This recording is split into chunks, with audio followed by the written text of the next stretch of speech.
All right, Shalom. First and foremost, we want to give all praises, honor, and glory to Yahweh, Ba'ashem, Yahushai, Ba'ashem, Rakah, Kodesh. Double honors to the elders and the apostles of Great Millstone, and peace and blessings to the elect. And we're just going to get right into it. All right, as you can see what times we're living in, with all the news that's going on, things are ramping up. Now they're saying that Amalek is pretty much already on the ground over there in Gaza. And they're still giving out warnings to like the some people in Gaza and northern parts of Gaza to evacuate. But they pretty much got a ground invasion going on over there, and they pretty much getting ready to go up in there now. The Iranians, they basically came out and warned them already. All right, which just last week there was back and forth between the U.S. and Iran. Where the U.S. says that Iran basically attacked some of their troops, their bases and stuff. So they basically retaliated. Iran said we didn't do that. They said no, you did. So what's happening there? The Most High is basically using these nations to stir each other up, so he can ultimately gather them. As a matter of fact, let's get that too. And what's that? Zephaniah 3. And Joel as well. The Lord's determination is to gather the nations. Okay, but all this, like Yahweh Shai said, let's get that real quick. This is Matthew chapter 24, starting from verse 2. Yeah. Verse 3. It says, "And he sat upon Mount Olives. As he sat upon Mount Olives, the disciples came to him privately." Now, this he is talking about Yahweh Shai, right? The Messiah, saying, "Tell us, when shall these things be? And what shall be the sign of thy coming?" So they were asking for a sign because eventually they came to understand that the Lord was because the Lord would speak to them, cryptically about how he have to depart. Where I'm going, you can't come. All right, but you're gonna be able to come, but not now. So eventually they got the message that the Lord was gonna leave, but he was gonna come back. And they thought, okay, well, what should we look for to know when you're gonna return? Right. One. "And what shall be the sign of thy coming and of the end of the world?" So they knew that the Lord's return would signify the end of that age, okay, that rulership. So they said, what are the signs that we should look out for? That'll let us know what times we're in. Go on. "And Yahushua said unto them, Take heed that no man deceive you. For many shall come in my name, saying, I am Hamashiach, and shall deceive many." Right. So the Lord wasn't going, at that time be able to tell them, hey, look, this person is a false person, or this person is that. So he basically gave them a warning ahead of time. Now, the beautiful thing about the scriptures is that the warnings that the Lord gave them, sometimes he was also speaking into the future because the Yahweh Shai already understood.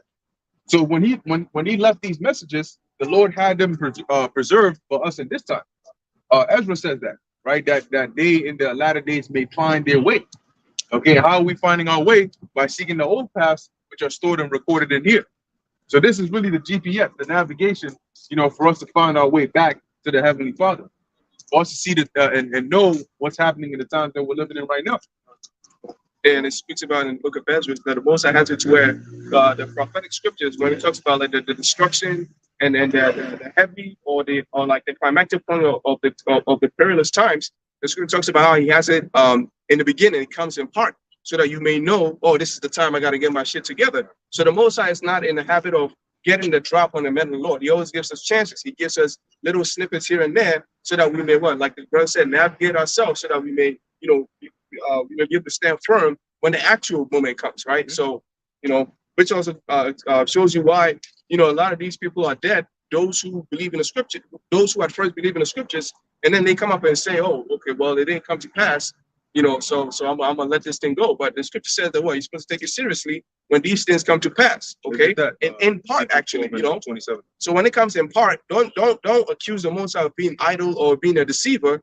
You're supposed to actually believe him. And because if he did it now, you definitely know what's going to happen in the future. If they're able to get us all in the lockdown procedure, you ought to know that, okay, then what that martial law was possible because they were able to get everybody indoors. If they were able to persuade everybody and coerce everybody into taking that juice, you're supposed to know, okay, good. Then they have the ability to coerce everybody and force everybody to get the chip. When it comes in part, then shall you know the what? Then shall you know that the Most High spake of these things from the very beginning. So in part doesn't mean that the Most High is a liar. In part actually means he's right. And that you must use this example and carry yourself, and learn how to carry yourself in the spirit of Yahweh Hashem Shai when the actual moment comes. Right. And now, brother got a quick precept to back up the point you were making. Let's just shift this down a little bit. You can bring it up.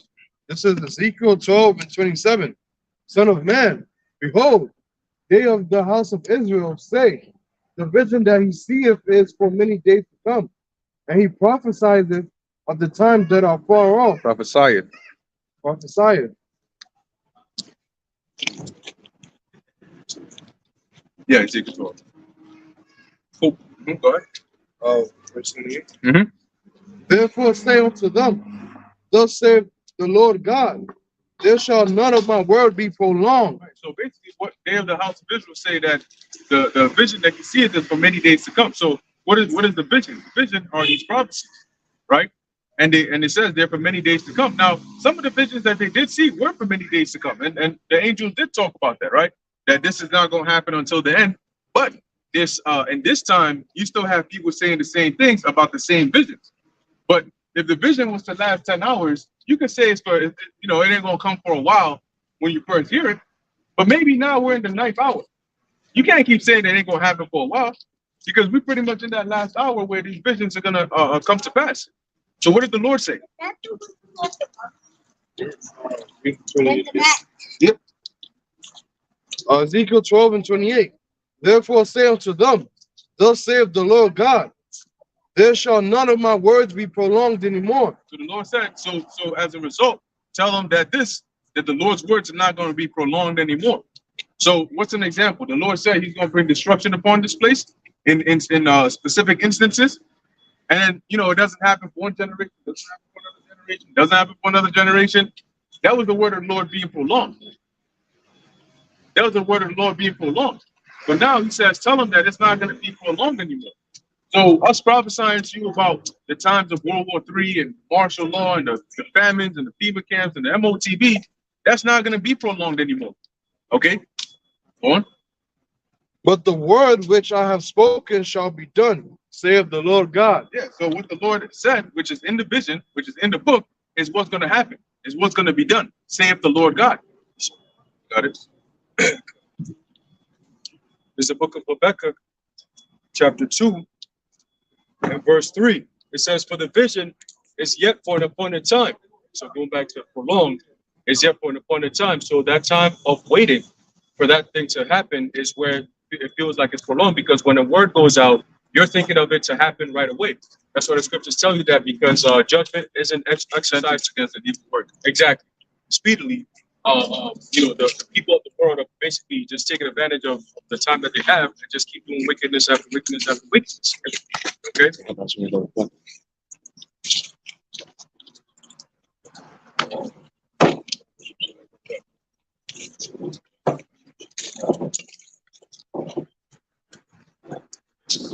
Yeah, the heart of the sons of men is fully set in them to do evil.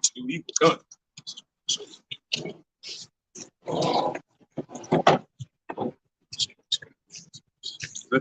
Got it.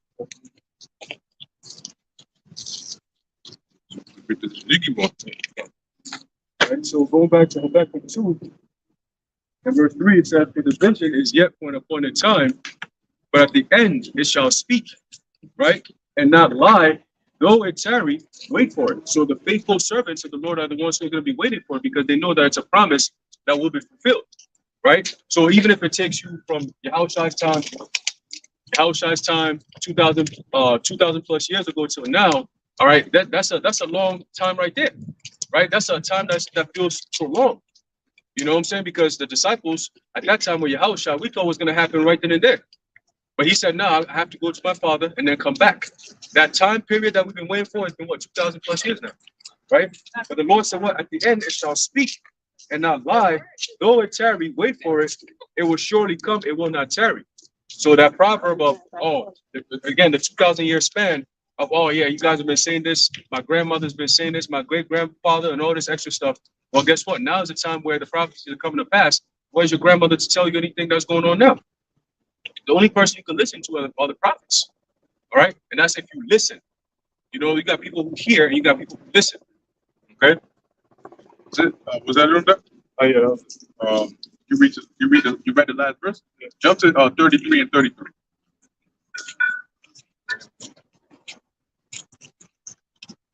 Because ultimately, like the brother was saying, Now it's to the point where you can't, those excuses that they used to make before, they can't do that now. Now you see the Lord is taking action very quickly, and judgment is starting to go out, and the Lord is not holding back anymore. Okay, go ahead. This is Ezekiel 33 and 33. And when this cometh to pass, lo, it will come. Then What's shall that talking about? What's the it? The it is talking about these visions, these prophecies. So when they come to pass, lo, it will come, like we read in Habakkuk, right? That it will surely come, it will not tarry. Right?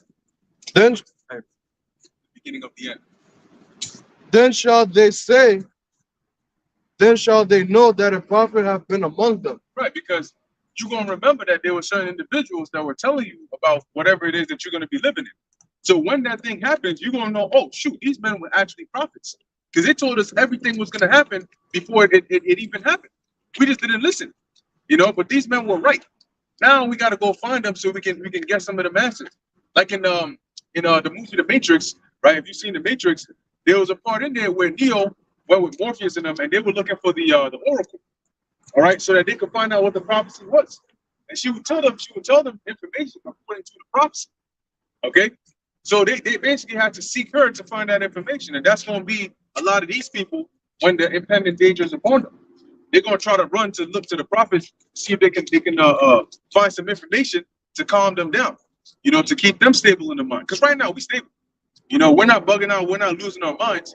The truth is so powerful that even in the midst of adversity, you're going to be stable. Shadrach, Meshach, and Abednego were singing in the middle of fire, praising the Lord. So, I don't know how much more stable it gets than that. Was it on there? Quickly, I think that's John 14. Yahushua said that John 14, verse 20, I'll start at 6. It says, but the Comforter, which is the Holy Spirit, whom the Father will send in my name, he shall teach you all things and bring all things to your remembrance, whatsoever I have said unto you. Peace I leave with you, my peace I give unto you. Not as the world giveth, give I unto you. Let not your heart be troubled, neither let it be afraid. So, hey, like you're saying, everything that's happening right now, if I guess you would say a person of this world, they will find this troublesome. They will find this worrisome. That's why a lot of people, they try to avoid watching the news, or they try to avoid having these conversations, or they just keep that optimistic mindset of, oh no, things are going to get better, or we're not going to get involved, X, Y, and Z. But it's like they're already doing that because their heart is troubled, their mind is troubled. Their mind is troubled with the possibility of this escalating and becoming, more and more dangerous, turning into, World War III. For us, we're not troubled by these things because we remember what the Lord said. We have the Holy Spirit, which said these things should be brought to remembrance. So now we know, okay, well, these things gotta happen. These things must come to pass so that we can actually get our everlasting rest.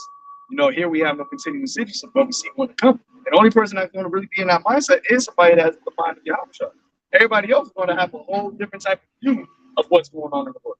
Even these so-called truthers, they talk about it from a realistic standpoint, but they always say, we just got to pray, we got to hope that cooler heads prevail, that things de-escalate. But if you see what your whole job is to see what's going on, and you see what's going on, you're doing shows on it, but you're still hoping that it's going to somehow de-escalate. That's because ultimately you don't have the spirit of Yahushua. You're not truly a prophet. They're troubled. They're Right. troubled in mind. Yep. Because they're afraid. And that's ultimately because they can see the danger. But you can only go so far if you see the danger. But if you don't see what comes next, okay, the danger is here. That's fine. At some point, everybody's going to see the danger. The question then is going to be, what do we do? There's always those two questions, right? Number one, what's going on? And number two, what do we do? So when they get past the what's going on, now they struggling on the well, let's hope it de-escalate. It ain't going to de-escalate. So we're not in the mindset of praying for this place. Like you have certain people that I forgot who it was. Some old scholar, some pastor was saying that the Lord, America is described as Babylon in the scriptures, and is prophesied to be destroyed. But we got to pray so the Lord can take back that judgment, so He doesn't bring judgment upon this place. But if you understood the scriptures, you know that the scriptures say the word of the Lord doesn't come back void. Right? It says like as if an arrow was shot of a mighty archer, and it doesn't turn back. So is the word of the Lord. Yeah. About that. No.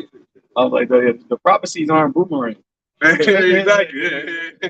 They don't come back. And Lord said what that it will accomplish. You should consider at the end. He said, how to get you get Jeremiah 30th chapter. It's one the last verse. The wrath of the Lord shall not return until it has got it. Jeremiah 30:24. The fierce anger of Yahweh shall not return until he have done it, and until he have performed the intents of his heart. Read up one verse because we're gonna say what he's gonna do. Yeah. Jeremiah 30:23. Behold, the whirlwind of Yahweh goeth forth with fury, a continuing whirlwind. It shall fall with pain upon the head of the wicked. Hey, that could be associated with the chariots, right? That continuing whirlwind, but also the continuous plagues, the continuing judgment that the Lord is going to bring on this place. It's not gonna let up. It's not gonna be to where it's like, oh, always say like, remember that time where shit was just going crazy, and hell yeah, that was a wild time in America. Like, nah. Once the Lord's visitation on the earth comes, his wrath comes, he's gonna let it all out. He dealt with Israel in measure. Well, a little bit of judgment here, a little bit of judgment there, boom, boom, boom. But he didn't give Esau all the wickedness Esau did. I believe that's also in Second Maccabees, or First Maccabees 6 chapter. You can find that when I believe Eleazar is speaking. He didn't give that to these other nations, to Esau. He let Esau continuously do these things, build up a tab over and over and over and over, without actually bringing the judgment. But with Israel, every time we went off, the Lord immediately judged us, and that's really like a mercy thing too. Instead of just holding the wrath for a long time, he always judged Israel when they went off. That's why even to this day, people look at Israel like, y'all ain't nothing but slaves. Well, why are we nothing but slaves? It's not because we just spit. Nah, we ain't nothing but slaves because we're being punished. We've been punished for always going off. So that's why these heathens mindsets, they're like, oh, y'all just always been at the bottom. And really, except for the 40 years between King David and the 80 years between King David and King Solomon, we have always been at the bottom. When you look at our history as a nation, but for Esau, he sees it as he's always been at the top, especially since the Renaissance period, and he's never really gotten judged for that. But keep going. I see your precepts. Yeah. The fierce anger of Yahweh shall not return until he have done it, and until he have performed the intents of his heart. There you go. So he said the anger of the Lord is not going to return until he has performed the intents of his heart. He has an intention upon this place. And I think it says it in Isaiah, what he's going to accomplish his purpose.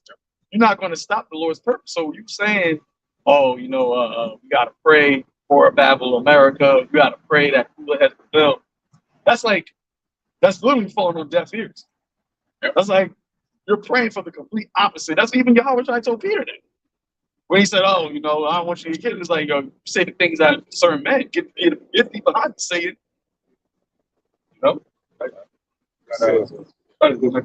In the latter days, ye shall consider it. Yep, you should consider it. And how are you going to consider it? See, we already considered it, but the world is going to consider it when you realize like it's not stopping. It's continuously just getting worse and worse and worse.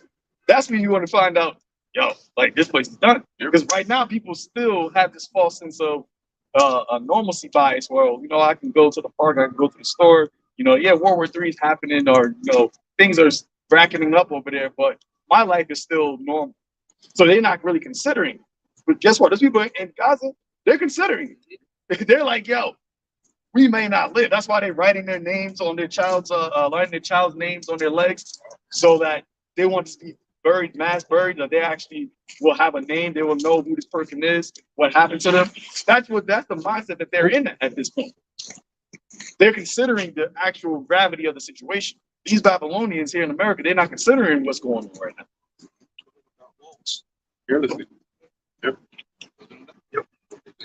Yeah, this is Daniel 7th chapter. This is back up the elder when we talk about the other nations having been judged yet. This is Daniel chapter 7, starting from verse 2. Verse 12, it says, as concerning the rest of the beasts, they had their dominion taken away, yet their lives were prolonged for a season and time. Yeah, yeah, pretty much. And that's, I mean, at the end of the day, that's what's happening. That's why you see them here now today. But at the end of the day, what's going to happen to them anyway when the Yahushua comes back? As you read on in that chapter, it says, it describes the Yahushua as that, wait, is that Daniel 7? Okay, I think it still talks about him coming down, the saints going to take the kingdom, right? So when Yahushua comes back, 7 and 18, that's it. So when Yahushua comes back, you know, he's going to lead that charge and we're going to take them down. So guess what? At the end of the day, that's also a sign.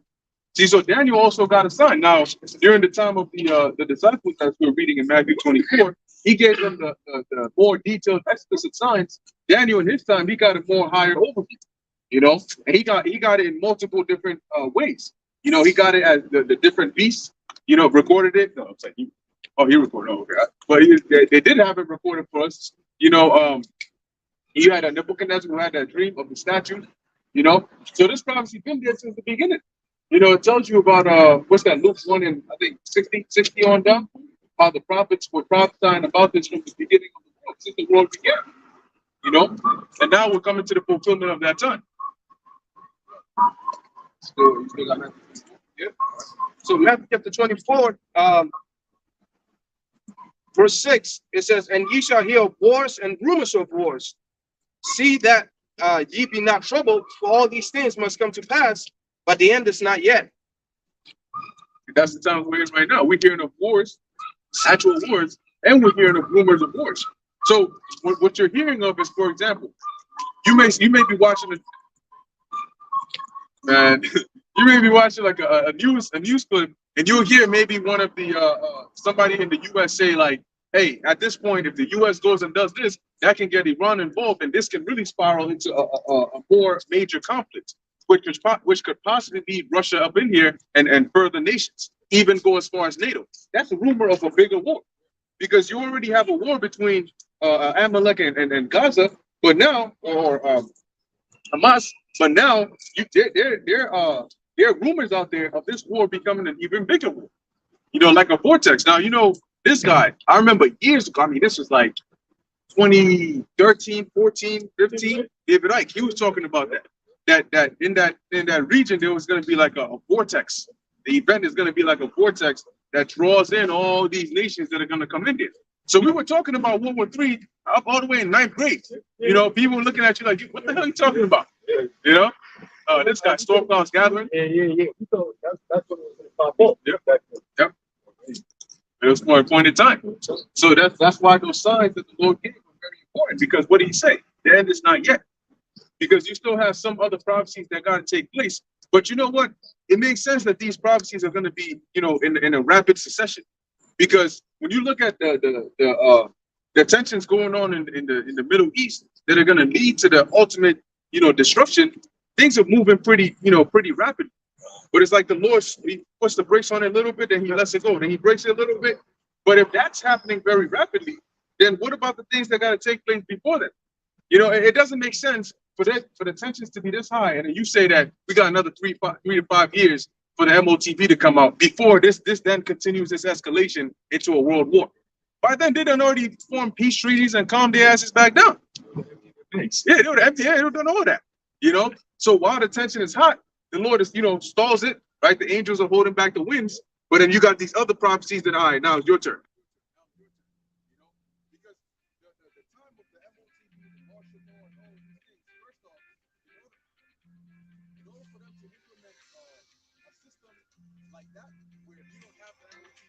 Can't do anything.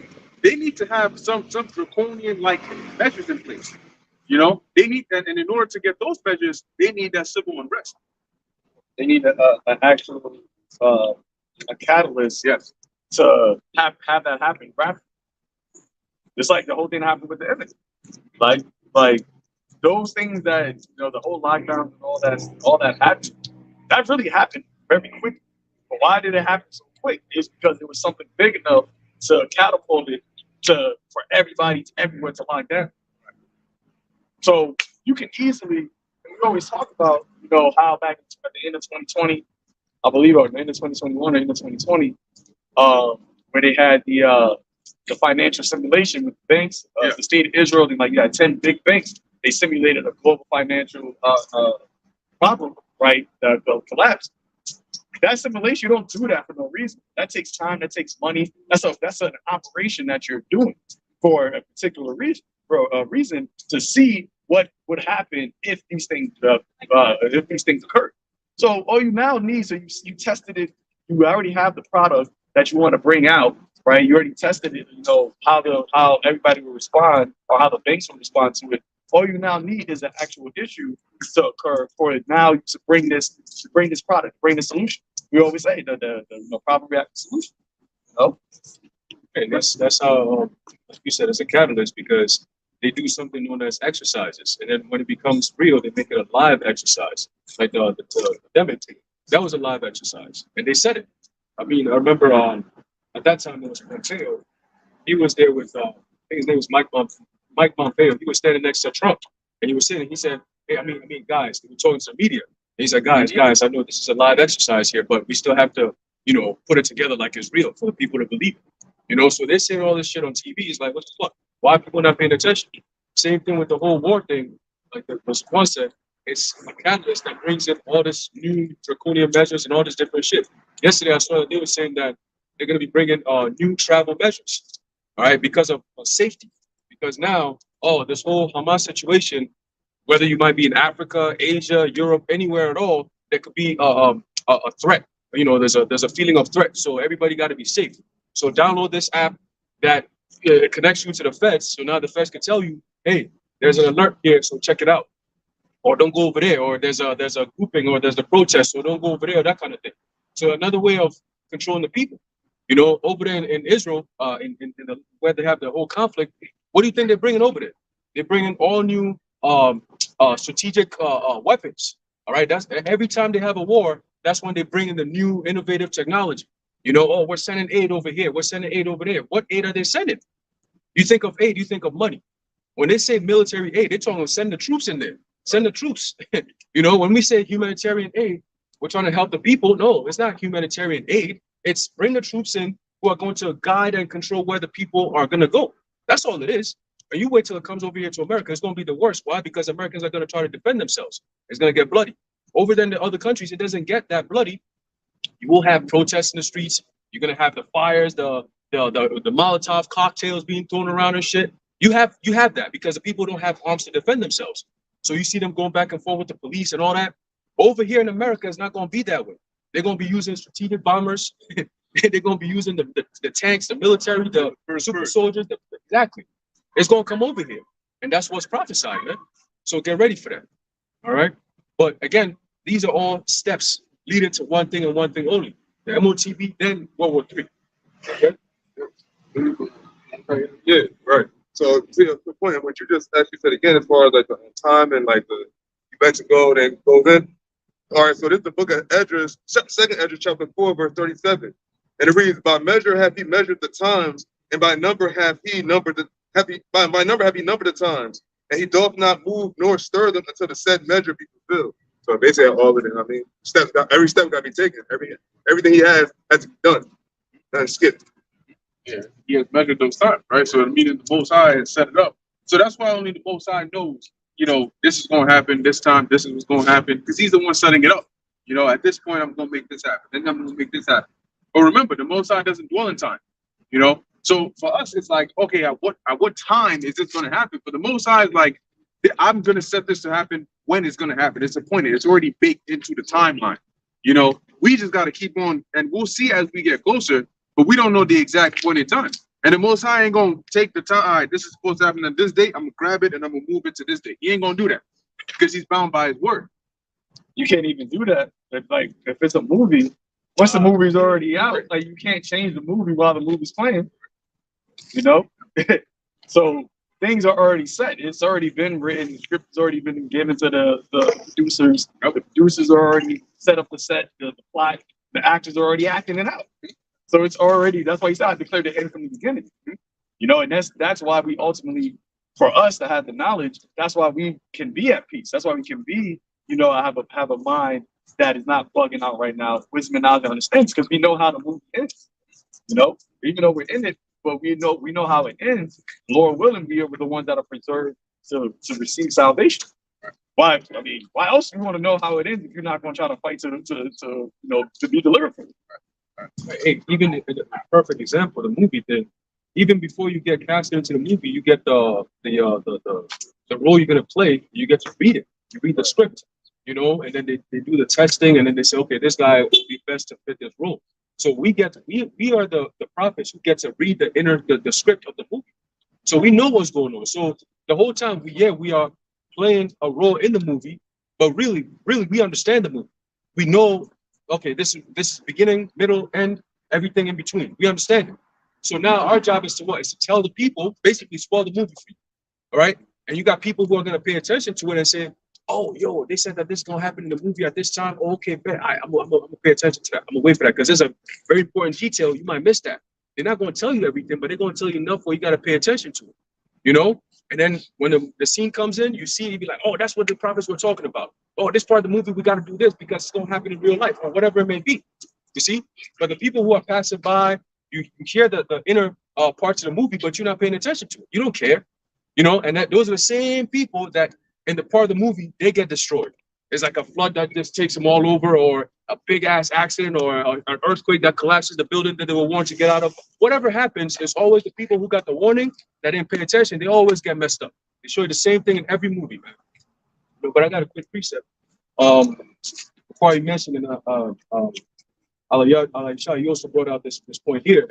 There's a book of Job, chapter 14, and verse 5. It says, seeing his days are determined, the number of his months are with thee. Thou has appointed his bounds that he cannot pass. Right. So again, Esau has a time to rule. Okay. Physically, he has a space to rule. He can't make it out of that space. That's the bounds. And also the time of his leadership is also a bounds. So when it gets to that time, scriptures tell you in Second Ezra that what? Esau is the end of the world, and Jacob is the beginning of it that follows. That end, it has to come. And guess what? We are at that end. Okay, that's why you're seeing these devils. Their names are being put in the mainstream a lot more for the whole world to see. Why? Because they're now on trial. Everything that the prophet. Remember last time we were in Bamboo, we talked about it. I used the example of being put on trial, and now look what's going on. So they are being put on an open trial on the internet through the prophets and the men of the Lord, and now the whole world is open to see the trial. So what you're seeing now, and it's going to escalate. This whole concept, oh, anti this and anti that. Guess what? It's going to come to the point where people are going to tune in and say, okay, the topic of the world conversation is who are the Israelites? That's it. And once that time comes, the whole world is going to tune into that very point, and you're going to see Amalek versus Israelites. That's what it's all boiling down to, because the whole war, the Lord said it, that He's going to plead with all these people, these nations, because of who? Because of Israel, the Israelites, the 12 tribes. Okay, so that's the next step and part of the move. Hey, that's spiritual, because I believe in Second Thessalonians, Paul said what? That the iniquity, mystery of iniquity was already working, and he will let it until he's taken out of the way, right? And then shall that wicked be revealed. So he's going to let him work, as you said, the bound, the time, until the appointed time. It says, and he who let it, which is the Most High, will let him do it until he's taken out of the way. Esau is the end of the world. That's why even in the second Esdras, they asked, what should be the parting asunder of times? What should be the end of the first and the beginning of it that follows? So he gave them the sign. All right, this is what this is going to look like. That's what it's going to be. Esau's the end of the world. That's what you got to look after. Write that down. You come back, remember that. Because it's like these things that we're reading, we wrote those things for us in these latter days of the spirit of Yahweh Hashem Yahushua. That's why even when you read about Paul knew who the wicked was. Paul knew who Esau was, but he couldn't write it that way because he was in the Roman, like the scriptures wouldn't have lasted if they would say, yo, this white, this red man, like he's the devil. And he gonna get into power, but yeah, he gonna get taken. That wouldn't have lasted throughout time. So the Lord, that's why the Lord said, give my secrets to my servants, the prophets. They wrote it this way.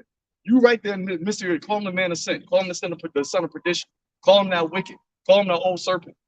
But who we talking about? Y'all gonna know. Yeah. Y'all gonna know when y'all come back. That's why he told Daniel, stand in your lot in the latter end. He told John that in the latter end, you're gonna have to prophesy again to kings and to nations. So these things were written for us at the end, because the end, when everything is going to manifest. I believe 2 Ezra 9th chapter. Then shall the end be manifest. And that's why right now we're able to bring all these things that were written times everybody has access to, but nobody understands what's going on, is because the Lord said, "Nah, I'm sending my prophets last. I sent the Christianity. I sent Islam. I sent you doing all these other things. I'm gonna send the prophets last." And that's why this has become so globalized. Rapid. Oh, Wisdom of Solomon 8 and 8. If a man desire much experience, she knoweth things of old, and conjectureth aright what is to come. She knoweth the subtleties of speeches, and can expound dark sentences. So when it says she, is not talking about an actual woman, but really those that have wisdom exhibit those characteristics. Like we're able to exclude them. You know, we're able to understand the subtleties of each other. You know? If I may, as the elder just mentioned, he made the point about, well, it's encoded, so it's not for everybody to see. But if you can expound on dark sentences,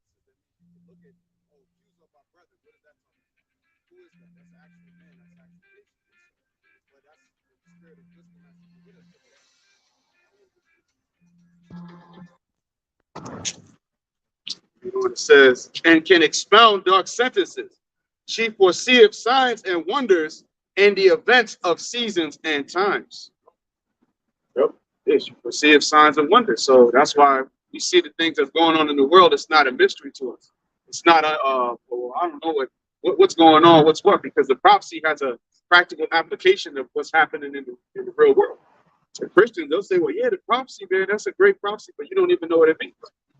You know, you don't actually know how is it playing out. How is Joel 3, you know, awaken the Gentile, or, you know, awaken the mighty men? How is that playing out? Proclaim this among the Gentiles. How does the book of Obadiah play into what's happening right now? How is the book of Revelation 12 and 12 applying to right now? To them, it's just a loose bunch of dark sentences and fairy tales that they can't actually apply to real life. So the scriptures is a dark book to you. It's useless to you.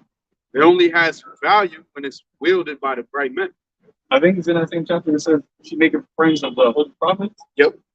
I think that's second. Want me to get it? Yeah. Because it's a very difficult thing to really think about it in order to really break down the scriptures, especially the prophetic ones. Because you need to first decipher what's being written, understand what is it that you're talking about, and then understand, okay, linking the character, the people that identified in it. Because they'll say this person will do this. You got to understand, okay, what is this person going to do? But then who is this person? And when you understand that, then you got to link them with modern day, what's happening. So it's very easy for you to say, that's why people turn around and say Babylon is Vatican, you know, or the beast of Rome, or you know, something like that. I'm not talking about the Roman Empire. They're talking about actual Rome itself, you know, because it's easy, very easy to link prophecy with the wrong thing. Because if you have only understanding of that one part, you may say, oh, this makes sense that this is talking about this one person or one group or one event. But you need understanding of the whole book before you get a balanced outlook to know, oh no, this ain't talking about the Vatican, this is talking about America. You know, so it's not an easy thing, but for us, because of the Spirit of the Lord, we made it so. I'm going to read this in the compact. We bring it up plenty of times, but it applies here. You read about Edom. It says Edom figures prominently in prophetic scriptures as the scene of great future judgment. So the scriptures, like the Paul, like we just saying Paul, you read about in Revelation where it speaks about the day of Armageddon, the World War. It never mentions Edom, right? It doesn't say Edom. These scholars, they did a diligent search, because obviously they give you the scriptures where it speaks about future judgment. Well, if that future judgment, Isaiah the 34th chapter, Isaiah the 63rd chapter, Jeremiah 49, if that never happened yet, then Edom still has to be on the scene. They still have to be here. And a lot of, especially the vocab and all those guys, Edom done away with. Well, it said it deals prominent. That word prominent means like they're an important figure. They're important. They have an important role in the movie of prophetic scriptures of future judgment. But the Lord gave the prophecy or the understanding of, all right, well, who is Edom today? Who is that now? Because they're not going by Edom anymore. None of these nations really go by their actual names. Ishmael, maybe they don't really go by Ishmael. They know the Ishmaelites, but They don't go around there. I'm an Ishmaelite. You know what I mean? So only one that really does it is the one that ain't it. Is the what? The 48ers. How is that the only one that lasts out of all these tribes? They're the only ones that still got their names. You got some biblical identity. Right. Hey, no, you took the wrong biblical identity. You took the one that you were the complete opposite of. Taking the Hamites. Yeah. And he did take the Hamites too, right? They show the pictures, but they don't say like, yo, we're the actual Hamites, but they actually profess that bold. But the wicked, as read, the end shall the wicked be revealed. So now that's being revealed, and that is actually through the spirit of the Lord's mouth, the prophets, and that's what's causing everything in the world to now to unravel. That's what's causing the end to unravel, the end to be manifested, because they've been revealed. Ezekiel 37, the valley of dry bones, the Israelites been waking up.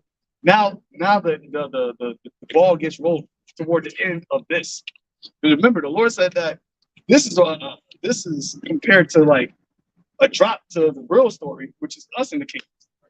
You always say, this is the prologue. So this gotta come in quick. It's a little funny too that the fact that it goes so hard to try to let people know that Esau Edom is done with. That means that they exist. The fact that you have to come out and say, well, they don't exist anymore. If it was a known thing, you wouldn't have the need to come out and tell the world about it. And nobody tries to argue that dinosaurs don't exist. Yeah, exactly. Something like that. Because you don't see them. You don't need to go educate someone. Hey, you know what? Dinosaurs don't exist. They're done away with. We know that. We don't see them around. But Esau Edom is very, very much alive. He's the one who rules everything. You can't hide from it. You could say, oh no, that's anti this. You could call it all you want. You just can't say it's not the truth, because it is the truth. You can call it names. You can call it hate speech. Guess what? Facts ain't hate. I always say that. Facts ain't hate, man. And the world is waking up to those facts. Whenever I see a video, I go in the comment section. All you see for the most part is people saying the same things we said. Oh, those are not the true Israelites. Those are not the true people from God and all. They say it all the time. They ask questions that I haven't even thought about. I'm like, oh shit, okay. So people are tuning in. They are tuning in, and they're not going according to the narrative that Esau Edom is pushing no more. They're not playing with that no more. So now what is the narrative that he's trying to use? Is one last ditch effort before he comes down with the sword again, is victimization. That's the last thing. That's his last deceptive tactic to use. Before it's like, you know what, fucking cat's out the bag. You know how they say to run and fake a mask off and say, see the devil, cat's out the bag, nigga, here I am. And then they go like, I would have got away with it. That's why they're going to persecute us. I would have got away with it if it wasn't for you meddling prophets. And then now, but that's when the Lord said, when enemy coming like a flood. So we all see it. We see what's going on. Everybody's pointing a finger at you. You being exposed. The Lord said that I shall uplift the skirt. Right? I'm gonna show the nations.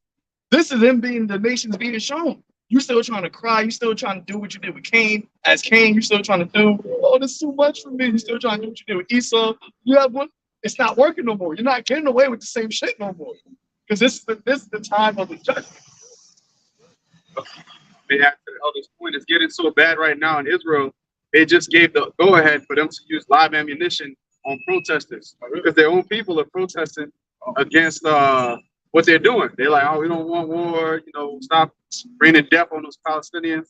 And the elites over there, the heads, they don't give a shit. They're like, listen, if you're against us, and how are you the people of God? How are you the nation of Israel if you can't even come to one accord amongst yourselves?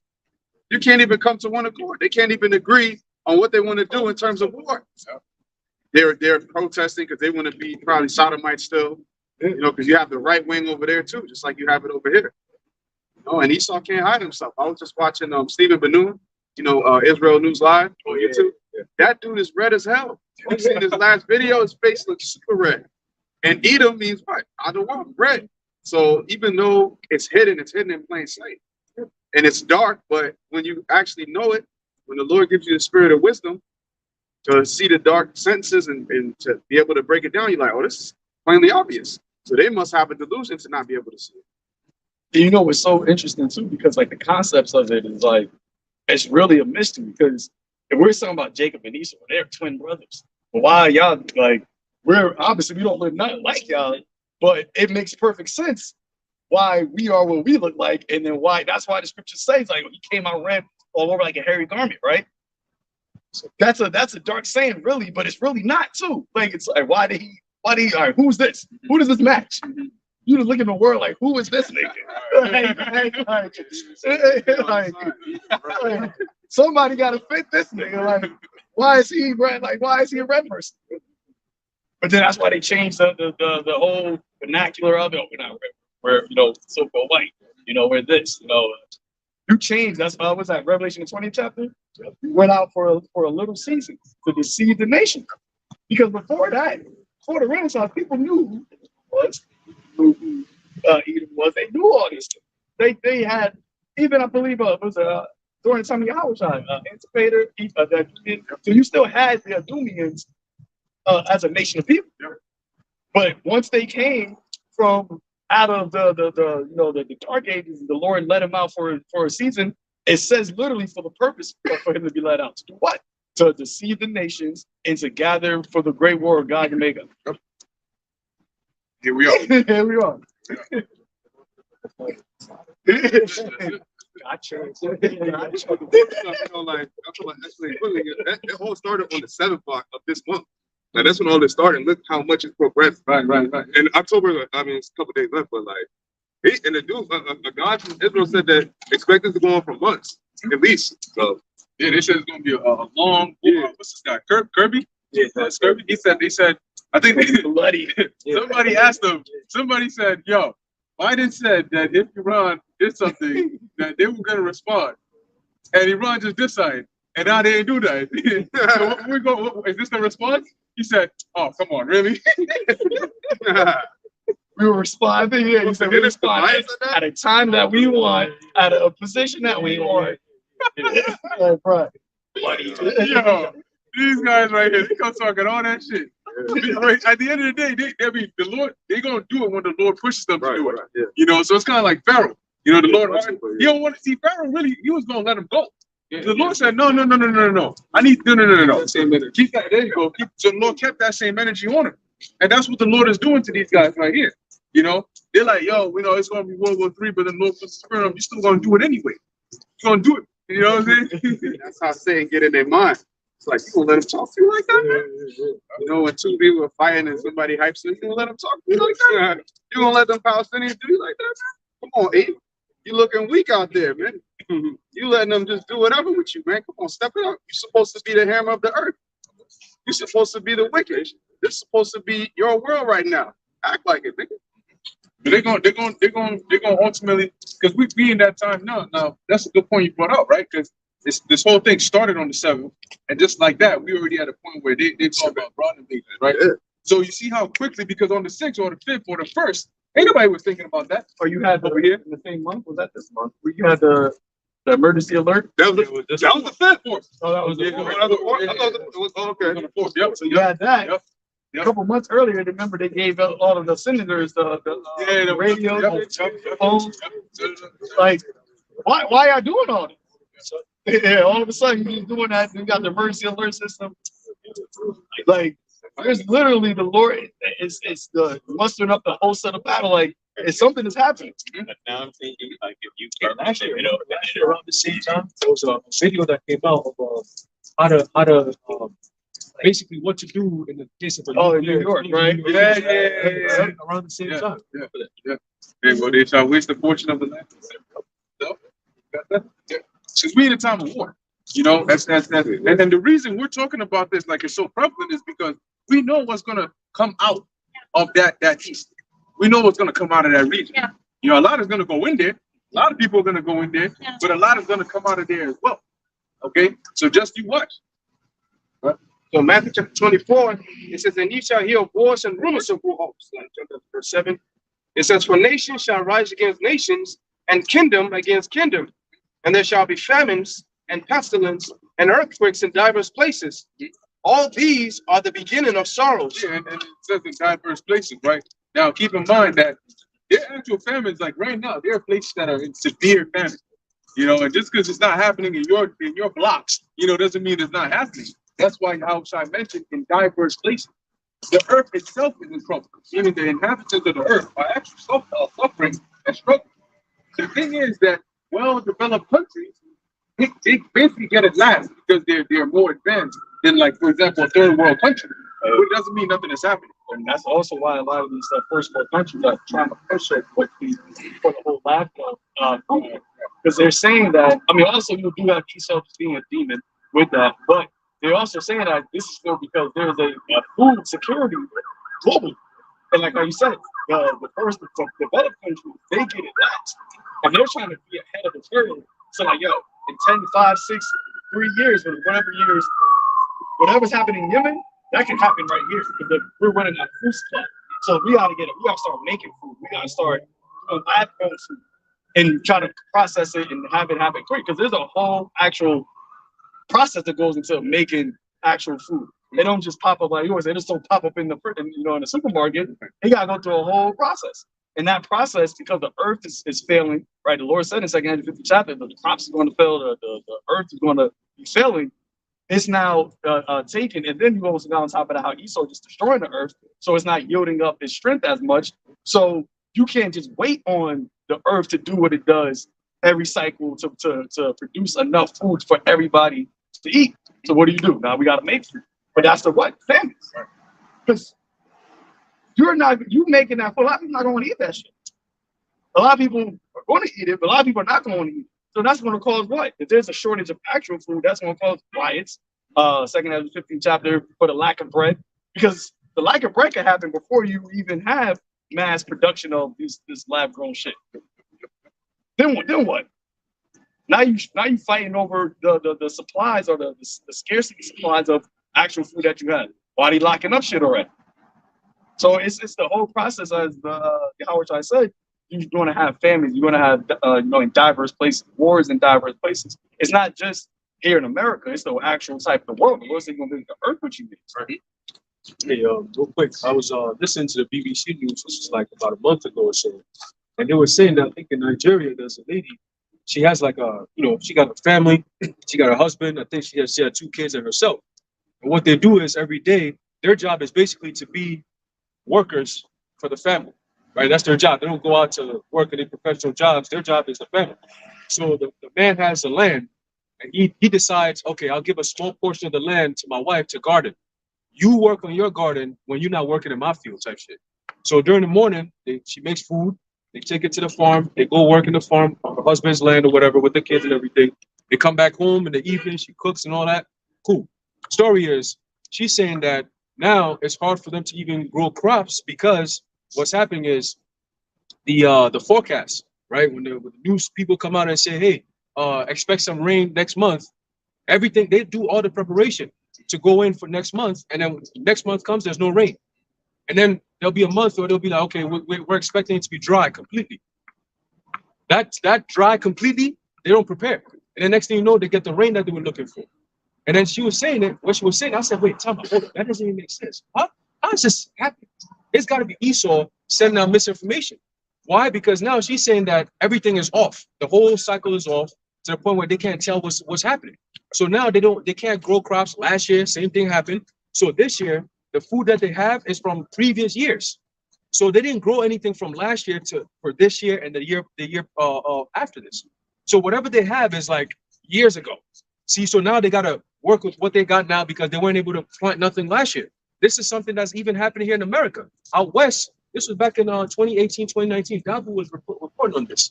He was saying that the farmers are saying that they can't grow their crops no more. The fertile is all messed up and shit, right? And they were saying that, yo, this was 2018, 2019, that the food is going to be affected years from now. They were saying like 3-4 years. We are in that time span. So famines in diverse places. Argentina, they were having no food for like years. Back in was it 2017, 18 around there? They said they had no food whatsoever. Women were selling themselves. This was all happening. Inflation at an all-time high. They had hyperinflation. Venezuela, yep, same thing. And those are what are considered third world countries. So like the elder and the brother was saying, the same thing is going to come over here to America and all these developed countries. But it has to happen in order for them to be able to pitch their 3D printed meat and all this extra shit. They have to eradicate the food process. They have to eradicate the natural way of eating and then present to you the solution, which nobody's going to like. They said that with the whole grain, that a lot of the grain fertilization comes from that area. And because of the whole war, they're not, and it really gets it. America, the westernized country, gets it from there. Because these third world countries, a lot of them, like in the Middle East and like Asia, they have their own stuff. They can grow their own shit.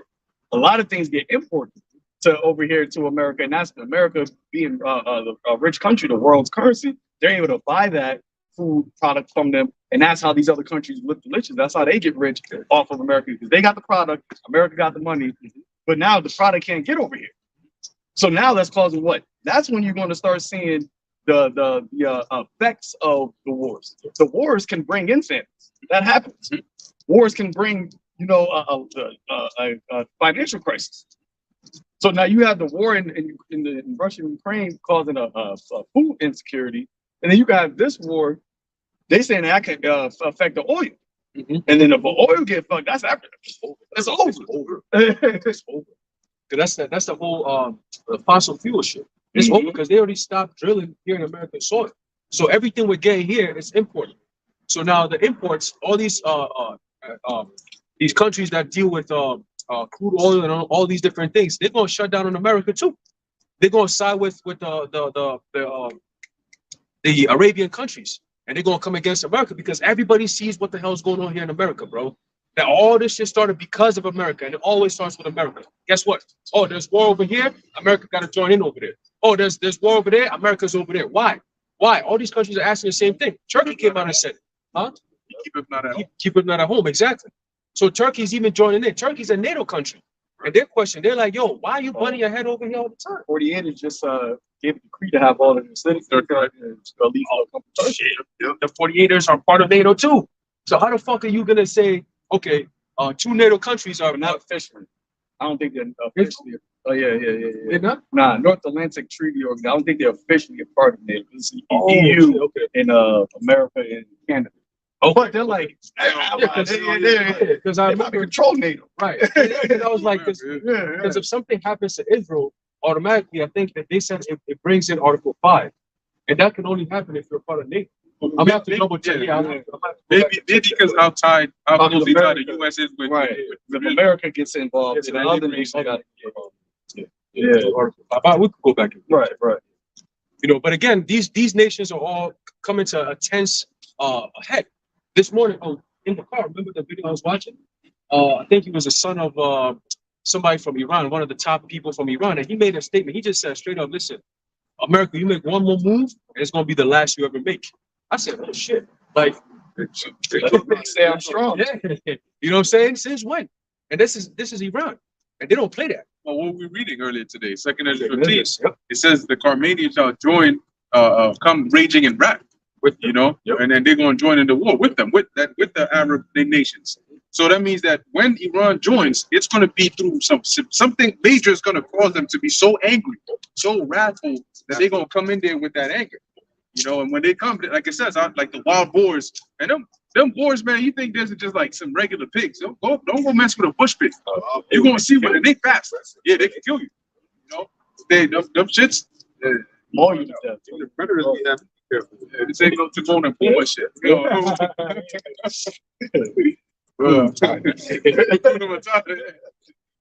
Monkey water. Yeah. I mean, I hit the last.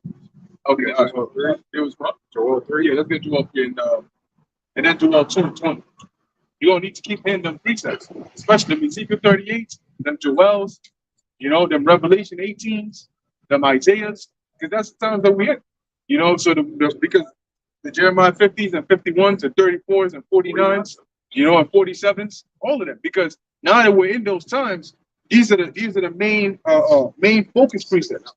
You know, And really hitting those right now is really the Lord's last compassion. right. Because like we already see how these things is about to lead to the eventuality of us not being active teach. We're not being able to break down. And people are going to look at you and say that they want to try to seek the Lord, seek to hear the word of the Lord, but they're not going to be able to find it. They might say have the Bible, but how you going to be able to understand what's going on? Because Scripture is never going to say the Iranians. It's not going to say the Russians. So you're going to try to look in the Scriptures for like, oh, is there any type of evidence or any type of understanding of what's going on, but you're not going to be able to get it. Right. Because the ones who the Lord had it, he had you out there. He had the ones out there actually making sense, making it plain upon the tables, but you didn't take advantage of that. You misused the prophets. So then what happens when they get taken off? When we get taken off of the streets or off of being able to speak, that doesn't stop the Lord's prophecy, right? The prophecy is still what we've been talking about right now. That's actually still going to be happening. Now you're just not going to know. You're going to be lost in the sauce. And that's going to be even a more dangerous position for somebody to be. Because you got certain things happening. And then, like, I remember I seen old clip of 911, and there were people like on the bay or whatever, like on the shore, and they saw the actual plane hit. And the guy's like, "What's happening?" So like, you see what's happening, but you can't make sense of it. Like, you're like, what's going on? Like, what's going on? What's happening? It wasn't until you actually had George Bush came on, we just got hit with terrorists, blah, blah, blah, blah, blah. But you was in a state of confusion for a minute. But the thing is, nobody's going to come once everything hits the fan, shakes the fan, nobody's going to come. Oh, yeah, this is actually prophecy of, like the scriptures that we just named. So you're just going to be in a state of panic or like, why? We don't know what's happening, what's going on, until you end up either riding out until the missiles come, or you end up dying in some other type of way. All right, it says there shall be no man left to comfort them. Like you were saying, because whenever something comes out, there's always somebody to come and tell you, oh, this is what's happening, but we're going to have it, we got it under control. Even if it's a lie, there's some damage control. But it ain't going to be none of that in this time. They said the power show standing here. So Kirby go up there, he might be like, I don't know, little stupid ass look. I don't know. I don't know. Like, they gonna be having no more. They gonna be no more that little black bitch up there still talking. Yeah, Sean. Yeah.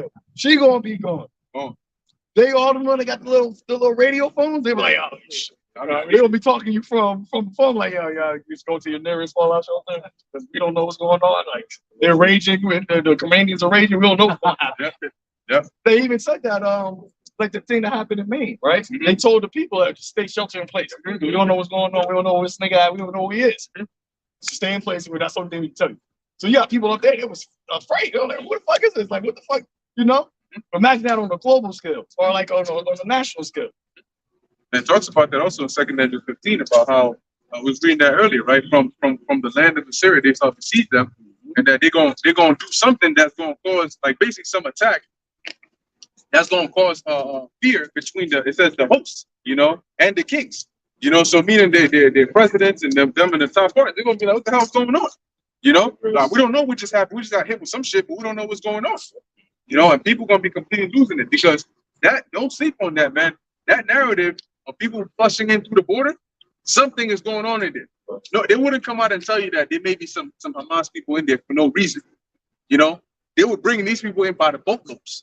So definitely that, and if they saying people from Hamas are in there, then most definitely they can come out and say that there's some Iran-backed militias or sleeper cells or all of them in there. So that's not a far-fetched thing at all. And with that, imagine they come out and they do some major attacks. You don't think that's grounds for martial law, like on a heavy level? Yeah. And they don't know who's who. The stock market. Yeah. Because when what happened, global stock market still has. Oh, they said the S&P 500 is going down. This is the third month in a row that they've seen a decrease. Not even not even this just straight down. Yeah, 3 months straight. I thought, oh, okay. Beautiful. You have that? No. Oh. Yeah. Joel 3:9. Proclaim ye this among the Gentiles. Prepare war. Wake up the mighty men. Let all the men of war draw near. So why does it say wake up the mighty men? Because when you got reserves, right? So when people are in the army, typically when it's most active when there's war. Of course, you always have personnel, but it's most active when there's war. That's your military, and they go to wherever they got to go and do what they got to do. But in times of peace or in times of not so whatever war, you got people that get discharged, if that's the correct term, and then you got some people that are not really active in there. But now what they're doing is they're calling people out of reserves. They really are training up these people. And you know what? Because of that time of peace, they thought it was okay to throw women up in here, throw, softies up in here, because everybody's thinking, I could just go to the army and just chill. You know, You go know, to the military. like, you know, what's crazy about that? Joel is saying is he's telling, really, the Lord is telling Joel to say that. Joel represents what? The prophets. And he's saying, yo, proclaim ye this among the Gentiles. Go tell them, prepare war. And that's what we're doing. Like, go tell y'all, prepare war. Because that's exactly what happened when we started waking up. What was the first thing we were talking about? Oh, y'all going to World War III. That's what the prophets did. So proclaim this amongst the Gentiles, prepare war. We woke up now. This is our shame. Y'all done. Y'all gonna fight amongst each other. We're not gonna fight. I wish I gonna tell them. We don't got a military. Y'all fucked this up, right? But prepare war. Wake up your mighty men. Let all the men of war draw near. Not but what you just said. They had this soft time, right? It was like good times make soft men. They had this time where they thought, like, everybody, it ain't gonna be war. We have a global Pax Americana. It's global peace.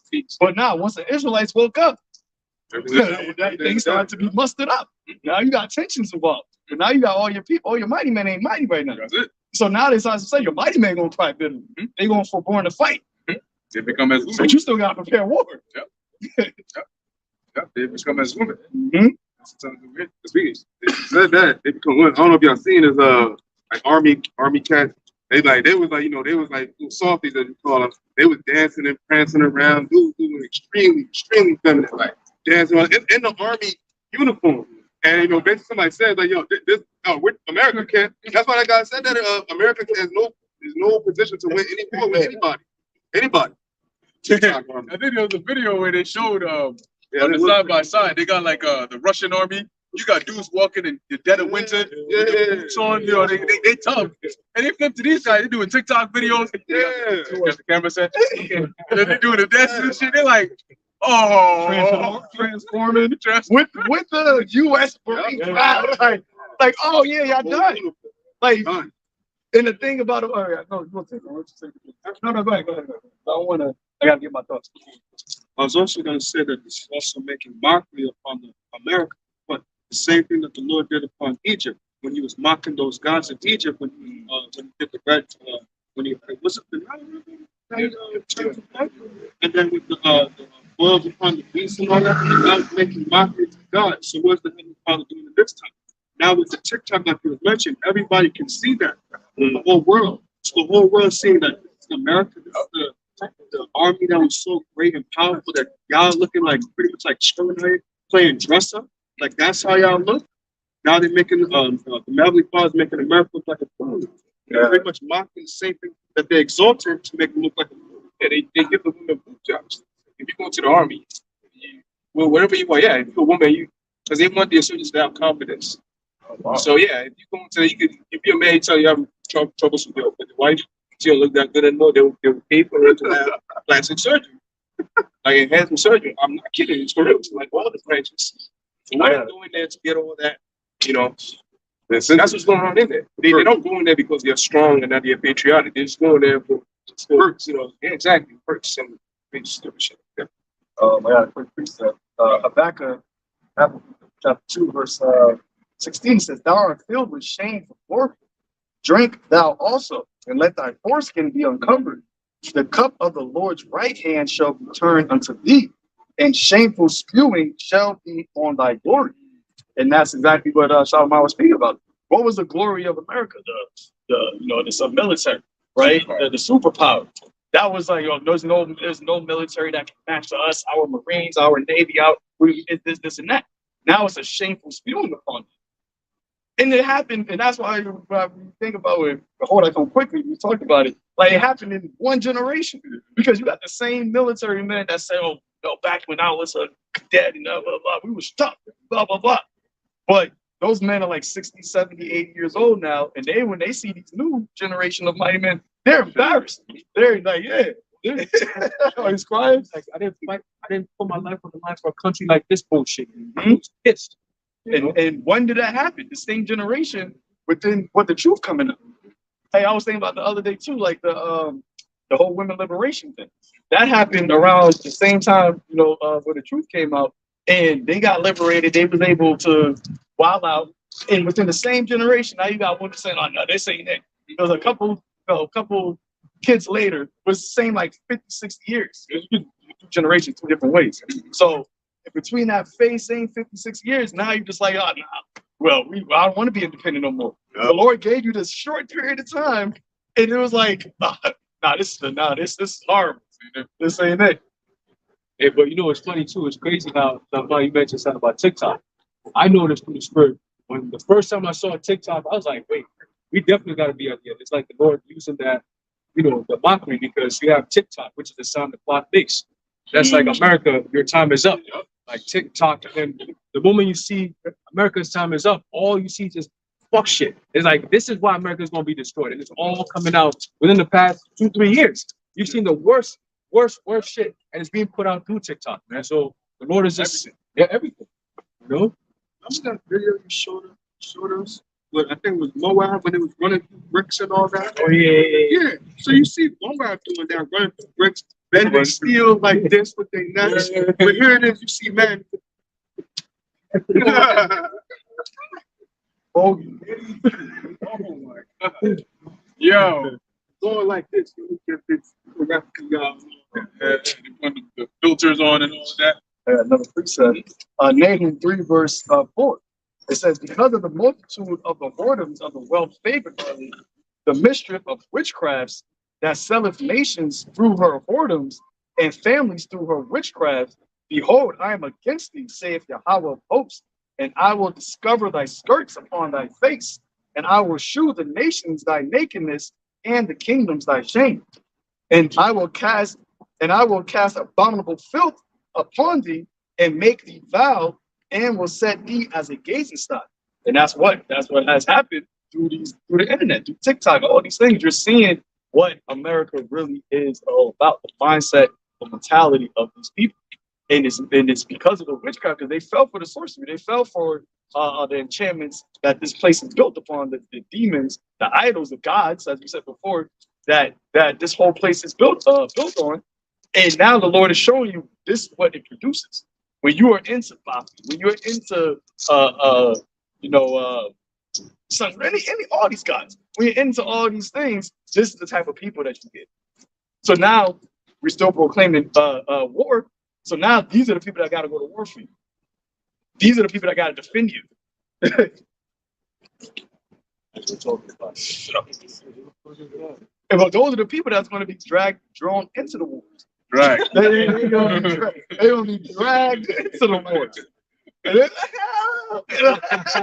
Gonna bring a gun in. Yo, it's easy, man. So, the draft, if they do the draft, it's an age group they're gonna target, and that age group is the age group that's into all of this fuck shit.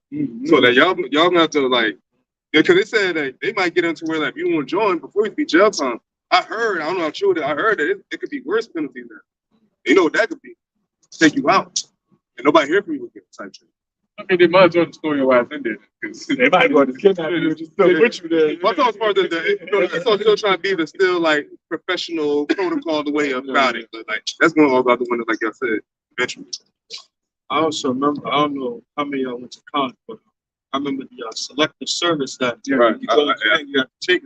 They already have a list of people, so it's like, okay, and women, y'all more than us that went to college, so it's like, oh, we have a selection of ladies to go through. Come to war. Yep. You don't think it's possible? There's other people. And it's funny because women before couldn't go to combat. Yeah. They could be in the military, but they couldn't actually go. They had to be stateside, or they had to be back to be the nurses and stuff like that, but they weren't allowed to actually go to combat.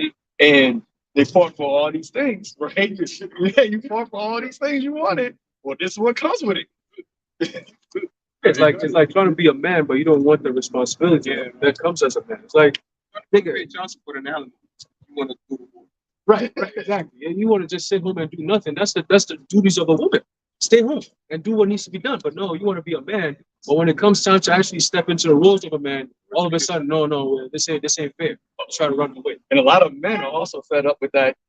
Not even in the troop, just men in general. They're fed up with women try to play that double standard role. So you got a lot of men that's going to be like, nah, y'all go to war too. Y'all want this? Y'all coming also. They're like, no, you got to bring her. Ain't no man be like, I'll go for her. Ain't no Captain Americas no more. Yeah. Yep. Like I said, it's not just men that's in the troop. It's just it's the vibration.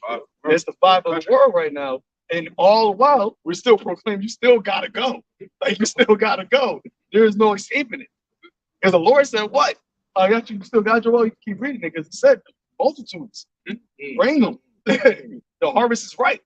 It's time. The Lord, when the harvest is ripe, you gotta hurry up and pick the fruit. You can't just keep leaving it there because when it ends up happening, it becomes a bad fruit. Back in Joel 3:9. Proclaim ye this among the Gentiles. Prepare war. Wake up the mighty men. Let all the men of war draw near. Let them come up. Beat your plowshares into swords and your pruning hooks into spears. Hey, they've been doing it, right? Because for a certain part, for a long period of history, it was all about agriculture. It was about trying to build up your economy through agricultural, economics. But as of late, I remember hearing it about like in the 90s. But I don't know if it started before that, but I know like in the 90s, we had the whole arms war, the arms race. Yep. You had a lot of countries that were like putting most of their economic, I guess, their money into the military. That's how they were. That's what they were using all their funding for. Their GDPs was into getting a better, bigger, and more advanced technological military arsenal. For what purpose? And they all kept saying, "Oh, we're not doing this. We don't want to go to war. We don't want to. We're trying to do peace." But you're saying these things, but the actions are doing completely different. And it's ultimately, once again, because this is the Lord's movie. You got to proclaim this among the Gentiles, prepare war. So you're preparing war while saying that you don't want to go to war. But even that you had the whole thing with Obama with the Iran, the peace treaty, that lasted literally his reign, and then it got thrown out the window. So like you thinking, oh, that things going to get better. It's going to be more peaceful amongst the Iran and America, and then maybe peace in the Middle East, X, Y, and Z. Literally that lasted for 3 or 4 years, and then Trump came and tore that shit up and then dipped. And now, hell breaking loose. Everybody can't do shit. They can't do it. But 50 Cent went on Twitter, I think. He said, yo, he said something to Biden. He's like, yo, wear your ass out or something like that. Yeah, he was in the beach or something. He's like, yo, wake your ass up. Like, what the fuck? Like, all hell breaking loose or something. Like, we're about to go to war. And he said, things are not okay. Where the fuck you at? Like, nigga, scriptures tell you, woe unto you that run to Egypt for help, bro. Like, this is the time where a lot of niggas are about to start waking up to the reality of, damn, this ain't good for us. It doesn't look like America cares about its people. We've been telling you that. We've been saying that since day one. We've been telling you, the prophet's been telling you, you're in a country that does not decide on your behalf. Okay? Everything they plan, everything they do is against you. You just don't see it like that. But when the time comes, you're gonna be like, oh shit, but it's gonna be too late. Your oh shit moment means that what? The shit is actually hitting the fan. You don't get to see it, you get to be it. You know what I'm saying? Now you're in the point where it's like, damn, I'm looking for help. There's no help. You know what I'm saying? It's over. This is the end. This is the beginning of the end for a lot of people here in America. Hey, the whole shit hitting the fan concept. We are in the room telling you, yo, shit is about to hit the fan. Like we outside the room. Like, yo, shit about to hit the fan. Y'all get out. There's gonna be shit all over the place. Y'all gonna be all covered in shit. Sorry. Y'all be all covered in feces. Dumb, right? But they're not listening, right? But once it actually hits the fan, that's when you're gonna be like, oh shit. But it's already too late at that point. You all in it. You all in it. But it's all you all in it now. So like, oh shit. Number 2. It was like this shit all over the walls. that's what's gonna be. Like everywhere you look, you're just gonna be in a bad case, in a pitiful case.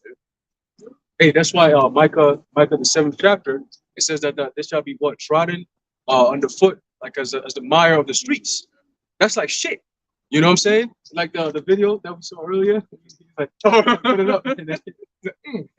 When the shit splash in your face, it's when you're about to say something. Some of it might get into your mouth, nigga. You know what I'm saying? All that shit talking that you do, or the shit going. The Lord gonna get you, man. What's that? Galatians 6 and 7. The Most High is not mocked, and a lot of people have been mocking the Lord and His prophets, man. And it's that time, bro. Trust me, you're gonna see some shit. If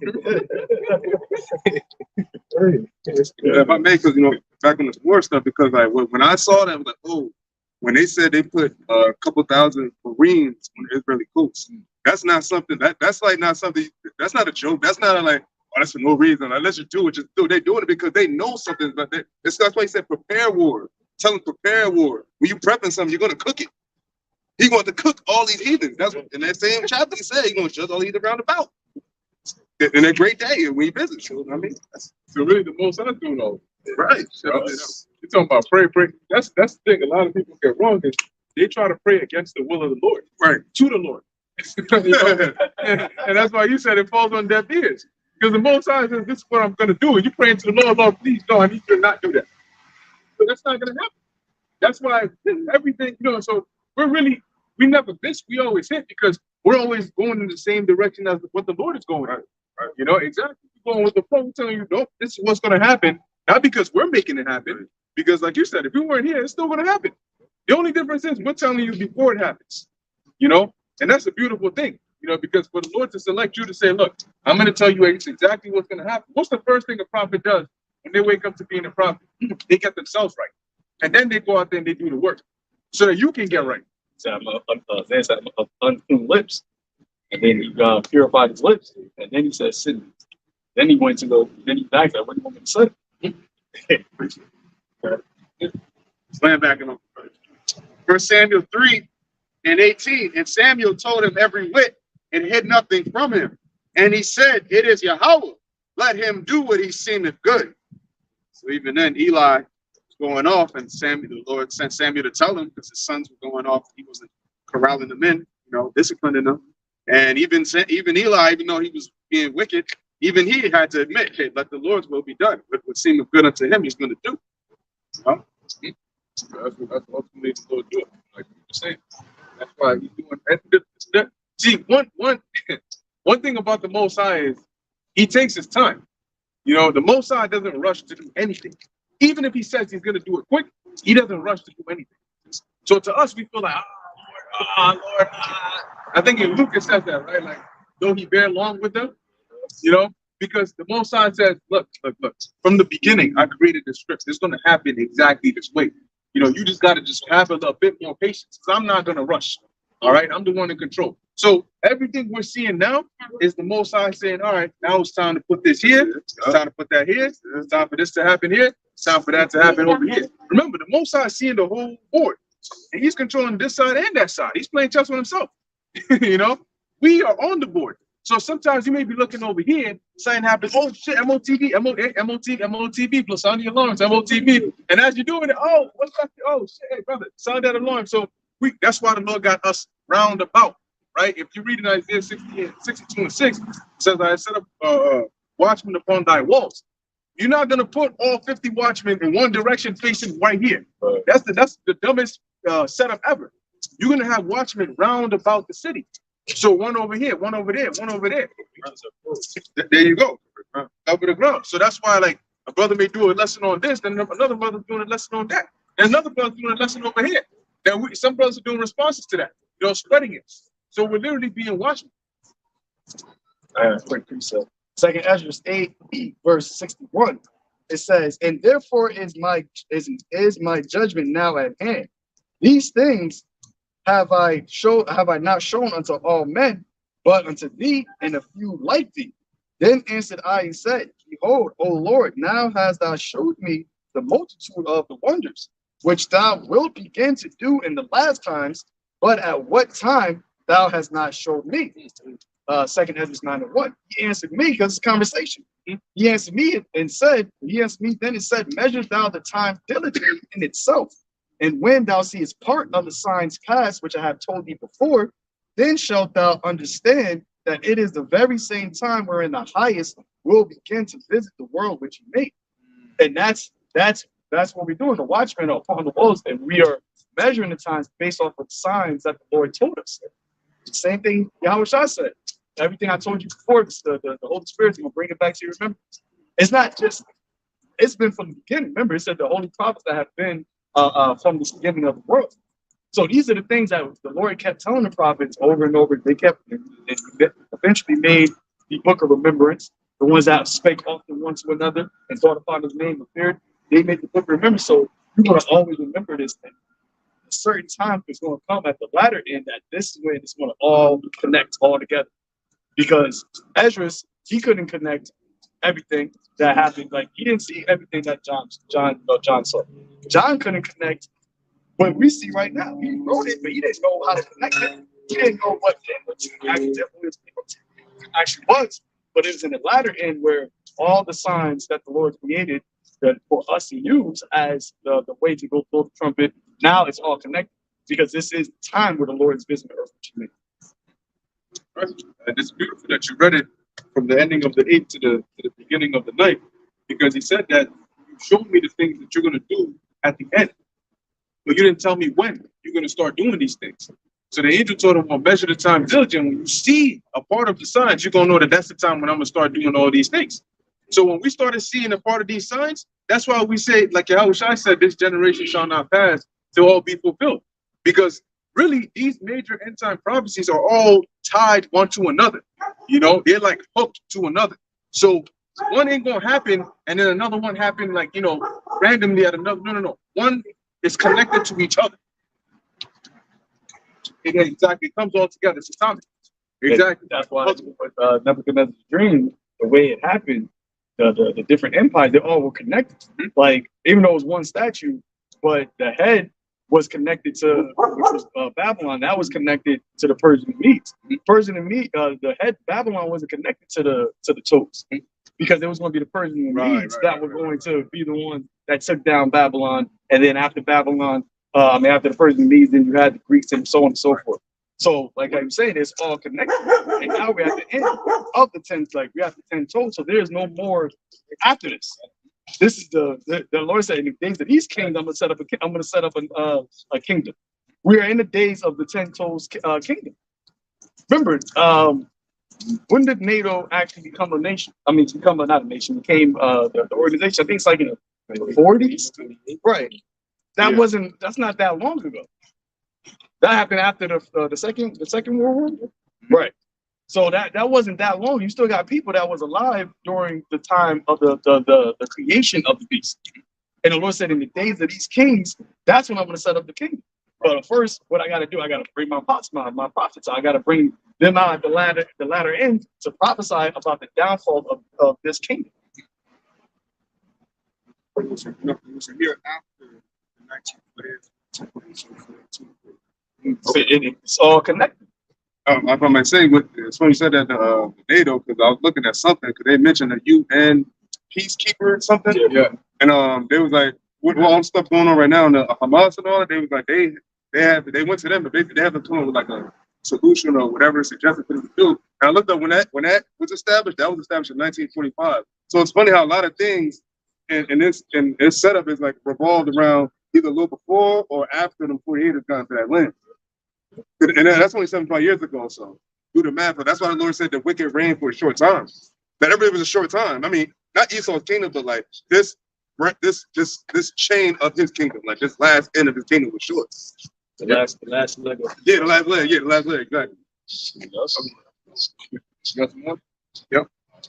Back in Joel 3 and verse 10, beat your plowshares into swords, and your pruning hooks into spears. So right now, what you think these nations are investing? You know, they're making deals with each other so they can build bigger agricultural fields, you know, and build greenhouses. No, okay. Farming secrets. No, all right. They're worried about defense missiles. You know, they're worried about offense. What the hell is the U.S. doing over there? And I did a lesson on this. I said these people are hilarious. They said everybody else stay out. Ain't nobody joining here. Y'all can't join in here. Leave. Right? Let us be between Amalek and Hamas, but we're gonna join Amalek. As a matter of fact, we going over there to go set up CENTCOM and these THAAD missile systems over there. But nobody else can join. But we're gonna come in and we're gonna help Amalek. What kind of shit? What you think these other nations looking at the US like this nigga, right? The audacity, right? That's what they're doing over there. So they're not investing in home-like, materials. They're investing in war-like materials because we're in a time of war. What's that? Ecclesiastes, the 3rd chapter. There's a time. Right now, we're in the time of war, and after the time of war, it's going to come the time of peace. But remember that everything is a balance, right? Like King David's rulership and then King Solomon's rulership. So the peace that's coming is going to be an eternal peace, which means that, which we have never seen the likes thereof. So the destruction prior to that has to be an eternal, well, not eternal, but a very devastating destruction that we haven't seen the likes thereof. It tells you that Joel, the second chapter, that the like of these missiles is not going to be any like this after it's used. Okay, so this is going to be the heaviest destruction there's ever been prior to the heaviest, form of peace that there's ever been. It's all a balance. And to have the actual most destructive type of weapon on Earth right now, and it's spiritual because the Lord had what came out over the summer, Oppenheimer, and they showed that part. Where now if I become deaf, the Lord like telegraphed and like, oh yeah. As soon as that happened, then a couple months, 2 months later, then you have the whole this whole war broke out, and nuclear talk is now being spoken of. Like, and what was Oppenheimer? He was a 48. So it's literally the end is literally coming from you. And the Lord, like I said, the Lord's so bad that this is his actual whole movie, but he put in the spirit of Esau to create a movie. But that's how Esau tries to play God. So he created a movie to show what the actual end. Remember, the Lord said, "I created the Smith that blew up Trump, the polls." Right. So he made Esau create this movie to show this is what's going to be the actual the weapon used to bring your end. I gave you the sword, and this is the sword that you're going to actually destroy your own self.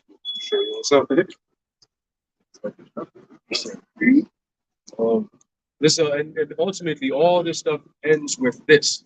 There's the book of Malachi, chapter 4, verse 1. It says, "For behold, the day cometh that shall burn as an oven, and all the proud, yea, all that do wickedly, shall be stubble." And when you think about a day that comes that burns like an oven, you had a lot of wars in the world, right? I think that Isaiah 96, 95, but you never had a war that involved nuclear atomic bombs dropping simultaneously everywhere. Like that's an actual day that is going to literally be hot as hell. And I was talking to the brother too. I was like, y'all remember when like the wildfires happened in the West Coast? Did I mention that to y'all too? And then the smoke came all the way over here. You didn't see it. That was just from fire, forest fire, right? The scripture says that the day of the Lord is dark. So if you got roots dropping everywhere, they're literally the smoke from it can block out the sun everywhere on the earth, and you just have your Hawashai here, brightness. That's why it's better, because I think you mentioned before, if everywhere is dark and there's a light, everybody can see it. That's your Hawashai. That's why all eyes shall see me. I'm gonna make this whole place dark. I'm gonna make this whole place dark, and I'm gonna come back. Light, bright. What is that? Beat him up, y'all. The indignation. Let the indignation pass for a little moment. Everybody sees me. I'm him. That's it. Everybody's gonna see that. I come from the east. They're gonna see him travel. You're gonna come from the east. Who is this that coming from Basra? Oh!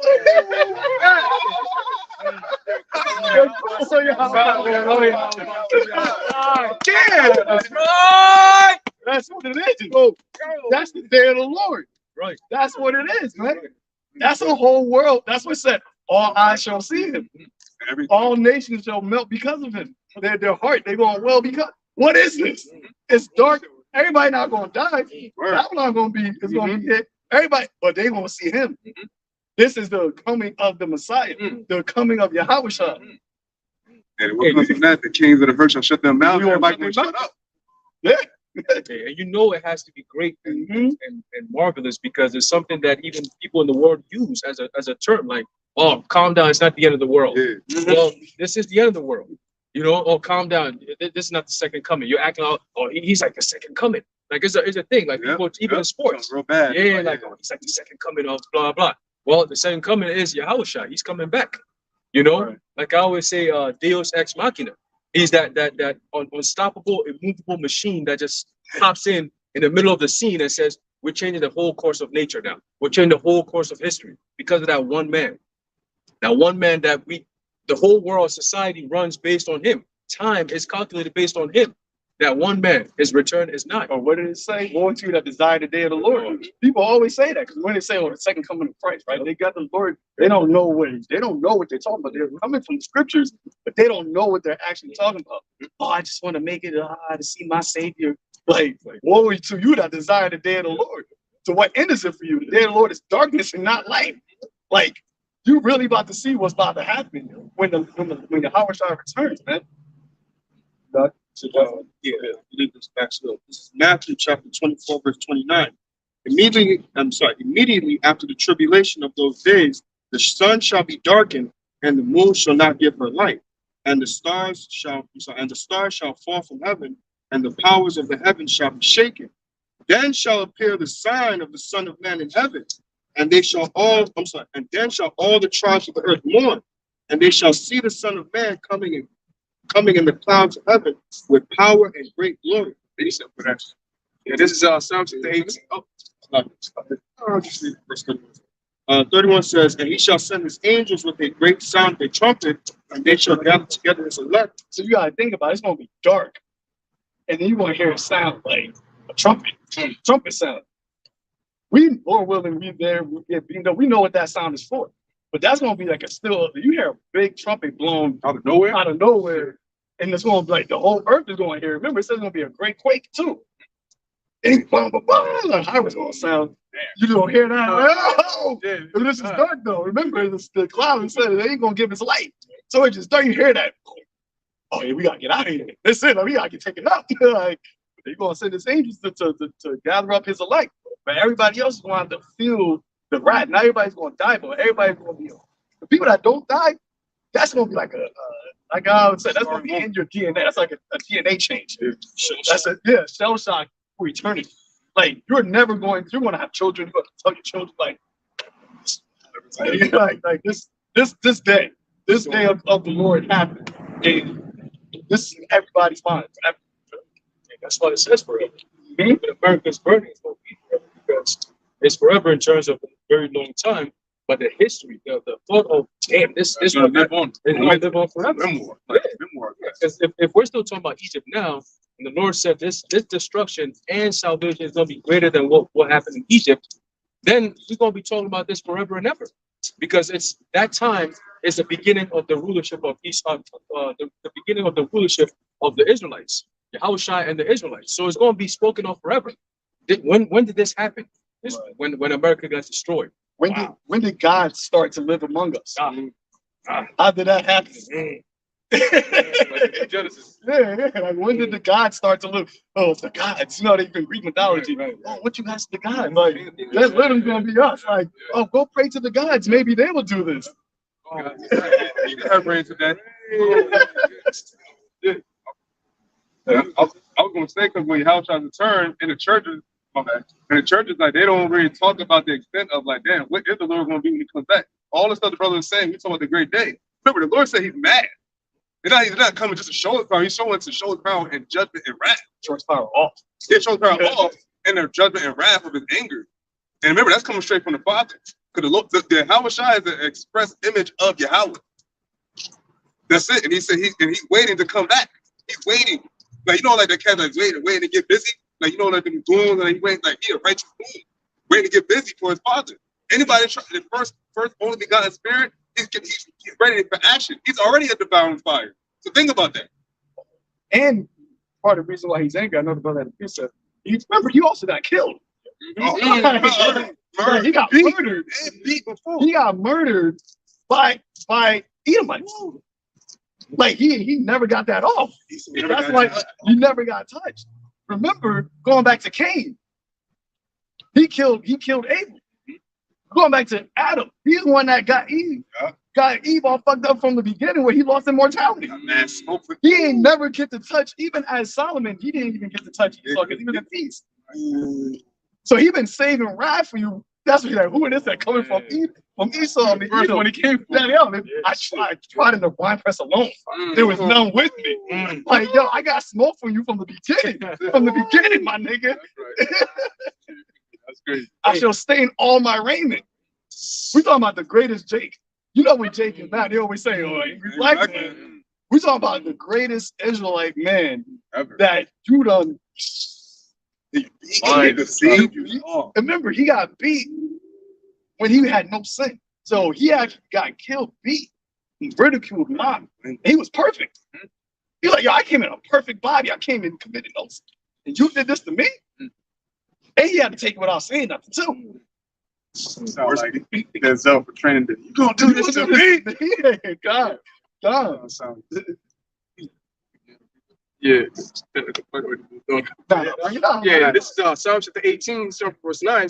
It says, he bowed the heavens also, and came down, and darkness was under his feet. And he rode upon a cherub, and did fly. Yea, he did fly upon the wings of the wind. He made darkness his secret place. His pavilion round about him were dark waters and thick clouds of the skies. So pretty much what the elders were saying, you know.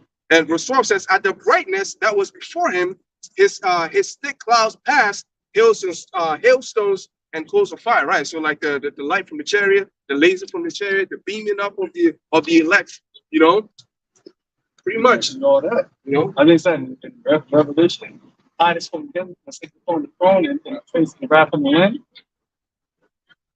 Like it's funny because they call him a lamb. We know why he's a lamb, but like he ain't coming back as a lamb. That's why I shall not meet thee as a man. Right. But as you said to the disciples, the same way you saw me leave, the same way I'm coming back. Send it. Like you gonna know all I see me, even him that pierced me. And you gonna know who I am.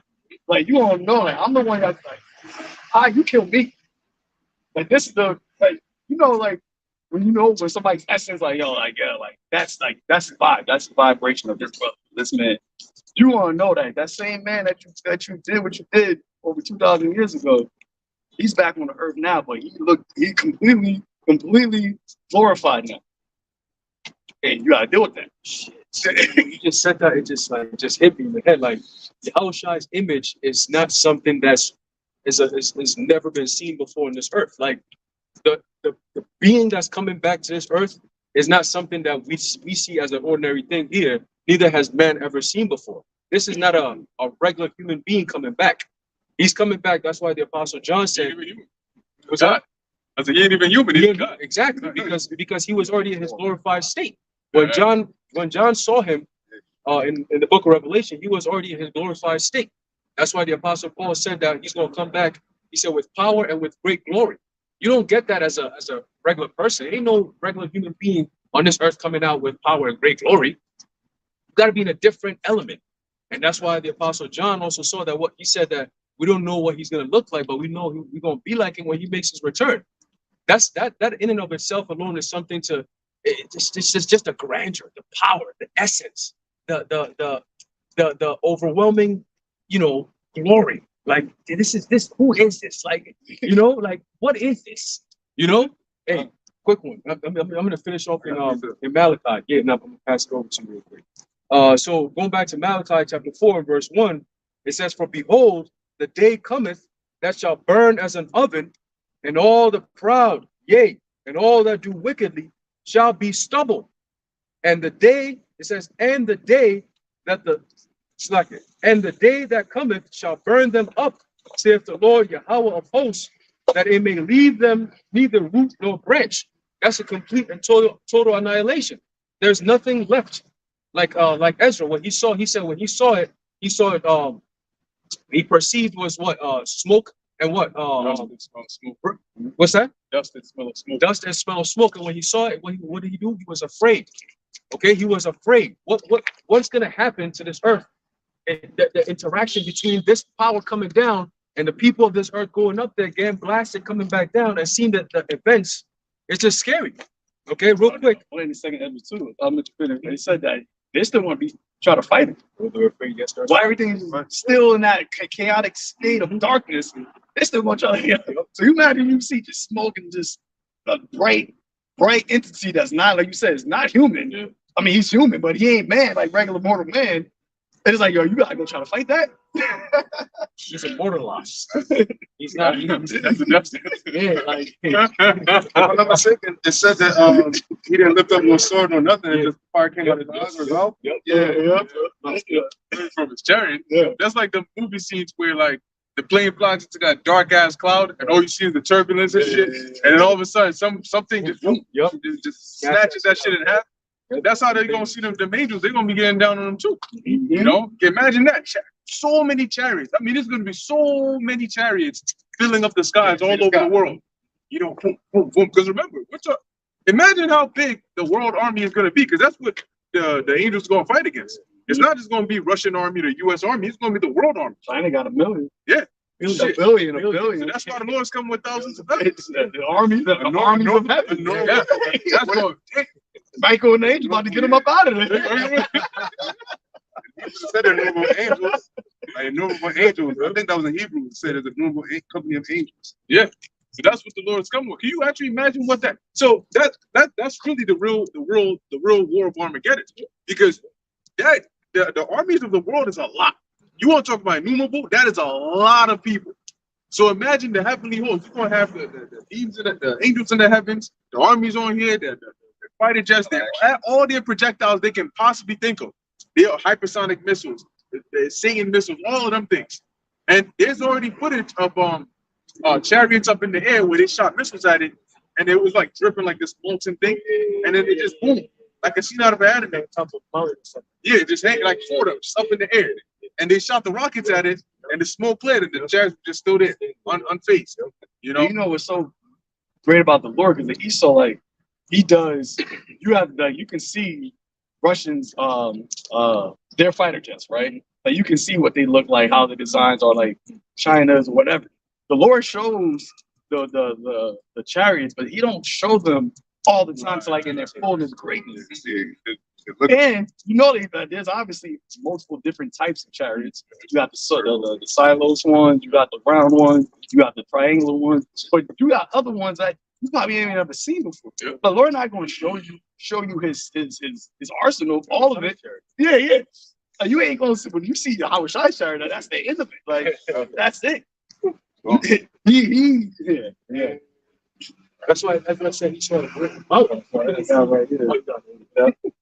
Second Esdras, I'm gonna read that, but I'm gonna jump. Second Esdras chapter 13, verse 1. It says, "And it came to pass after 7 days, I dreamed a dream by night, and lo, there arose a wind from the sea that moved it, that moved all the waves thereof. And I beheld, and lo, that man waxed strong with the thousands of heaven. And when he turned his countenance to look, all things trembled that were seen under him. And whensoever the voice went out of his mouth, all they burned that heard his voice, like as the earth faileth when it filleth the fire." Going back to Malachi 4, the day that burned like an oven. It says, "And after this I beheld, and lo, there was gathered together a multitude of men out of number from the four winds of the heaven to subdue the man that came out of the sea." So it says from the four winds. So they're going to come from every part of the earth. It's not going to, just like how the brother says, it's not going to come just from like Russia. They're going to come from every angle. Remember, South America, they got military as well. America going to be done, but America is already moving all of their military to the Middle East. You got still some stateside, but a lot of their stuff is other places. They got them in the East Sea where China's at. They got bases a lot. They got bases everywhere else. So although America land might be done, you're still gonna have American armies elsewhere. Thinking they're happy to escape. I want to jump now down to verse 27. It says, "And whereas thou sawest that out of his mouth there came a blast of wind and fire and storm, and that he held neither sword nor instrument of war, but that with the rushing," so like Russian. Where is it? Verse 29. It says, "Behold, the days come when the Most High will begin to deliver them that are upon the earth." Any brother break it down. "And shall come to the astonishment of them that dwell on the earth. And one shall undertake to fight against another, one city against another, one place against another, one people against another, and one realm against another."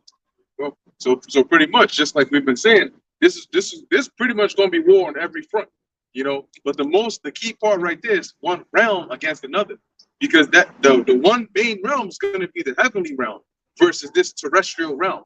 What kind of? That's not even gonna be a war. That's why it said Ezra saw the missiles, the lasers come down, and then there was nothing there, just like that. You know. So that's not the Yahushua is coming. This war is gonna happen for the story's sake, but it's not really gonna be a war. It's really gonna be a show off of the Lord's power. Yeah, when you think about what he did with Pharaoh, right? Yeah. He allowed Pharaoh to be able to do certain things, like change the snake to, but it got to a point, I forgot exactly which plague it was, to where The sun, right? huh? Was it the sun or what? Nah, there was something else where they was like, yo, we can't fuck with this. Like, what we got, and we can't do nothing with that. And then the Lord didn't just let him over that. He was like, I got more. I got more. Matter of fact, I'm gonna bring my death in. And then bring my son. Because that was Solomon said the Almighty Word leaped off the throne. Yep. And he came and did what he did. And that wasn't even a grand finale. But look how devastating it said. There's not one house, there was not a cry in Egypt. And it was darkness that was happening also. The Lord brought that. So hey, the Lord, it's funny because he says Lord is light, but he's surrounded by darkness because he is the light. Right. So so you don't need light when you're the Lord. I'm the light. Right. I'm just making everything dark, and you're gonna see me.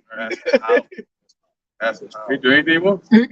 Like, yo, just imagine, like, you, like, Yahweh just was, like, that's like I am, like, yo, it's just him. He, And that's why he made his son. He what? He said he's the express image. yes, Like this is and he made him. this is me if you could see me. This is me if you could see me, but you can't see me. But this is me if you could see me. That don't even make any sense. It's mind blowing. Where is it at? Verse 32.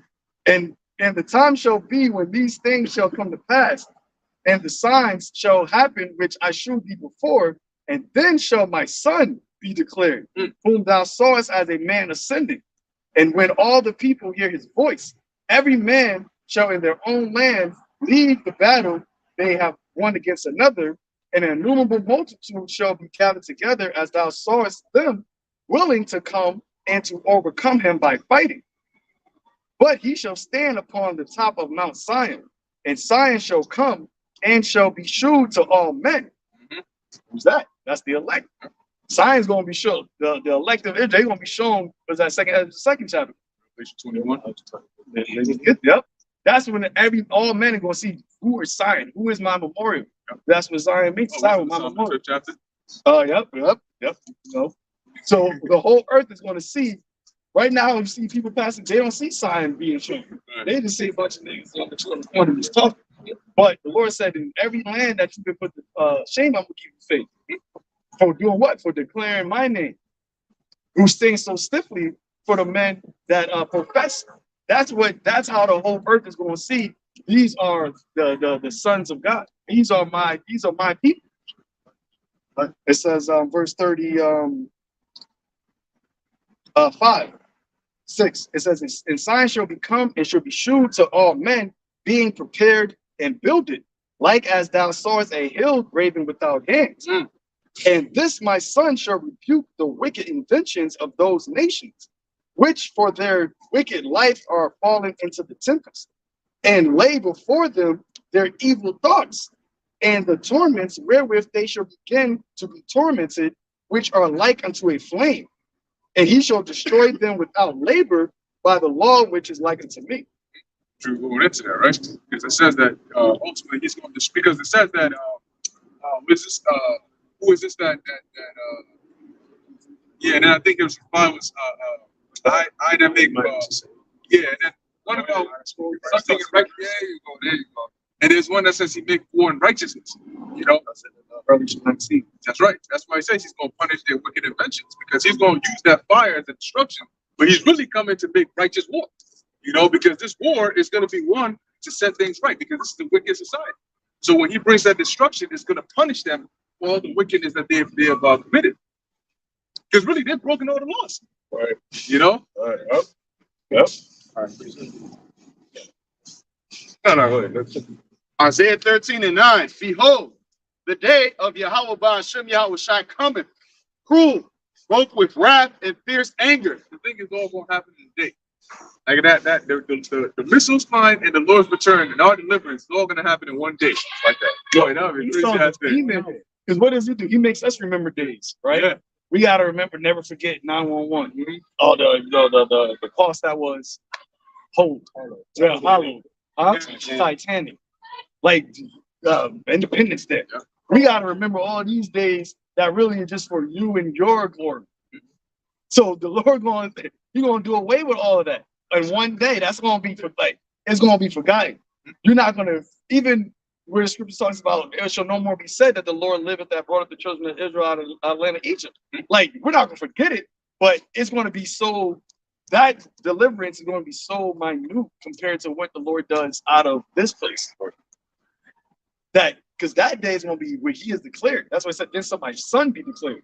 Yahweh Shai wasn't declared during the time of Egypt. He was there, but he wasn't declared as like, oh, Yahweh Shai, the Son of God, the Messiah, this is my kingdom. Like he's coming to declare his throne, to take his throne. He gonna do that in a very dramatic fashion. Because remember, everything belongs to him. The animals gonna get it. Like that's gonna be in there. Like that day ain't gonna forget that either. And he shall destroy the sinners thereof out of it. For the stars of heaven and the constellations thereof shall not give their light. The sun shall be darkened in his going forth, and the moon shall not cause her light to shine. Nothing is going to happen in its ordinary way. Because what's the sun gives us light. But when the day of the Lord comes, everything is going to be halted. You know, it's to make way for his presence. Let it be known that this is the day that the Lord came back and visited the earth. You know, the day that the Lord visited the earth. I mean, can you believe that? Shit. He visited. He stayed. Yeah, he stayed. He even took over. Yeah, they even look. The day the earth stood still. Like this is the day that the Lord has made. We say in church. Yeah. Let us rejoice and be glad in it. But I ain't gonna be glad in this one. Only reason why we're gonna be glad, we're gonna be scared as well. But that's why we're gonna have to change us quick in the twinkling of an eye. Because if we was able to actually stay seeing that in this flesh, we'll be done too. Like, let me grab you up real quick. That's it. Let me change I'm about to get nasty. I'm about to get mad. Yeah. You have to give us a whole body to actually be able to endure seeing that. Being on the stuff, standing on the glass, being able to see that. Like, yo, I gotta change you about this so you can see what I'm about to do. Yeah, that's going to be the final piece in the third temple, the building of it. That's going to be the completion when he changes our bodies. Because at that point, we're going to have the laws and everything in our inward parts. You know, we're going to be perfect. And that's the final witnessing. Yeah. Because the scripture says that you are my witnesses. That's what prophets are. Like we're testifying. I John testified these things. That's gonna be the final witness of the end of this age. But we got to witness Yahweh Shai get down and not be partakers of it. I was gonna say, I don't know if brother saw it, in December there's a Netflix movie coming out, apocalyptic movie called Leave the World Behind. And in the trailer, it's Ethan Hawke and another Edomite woman.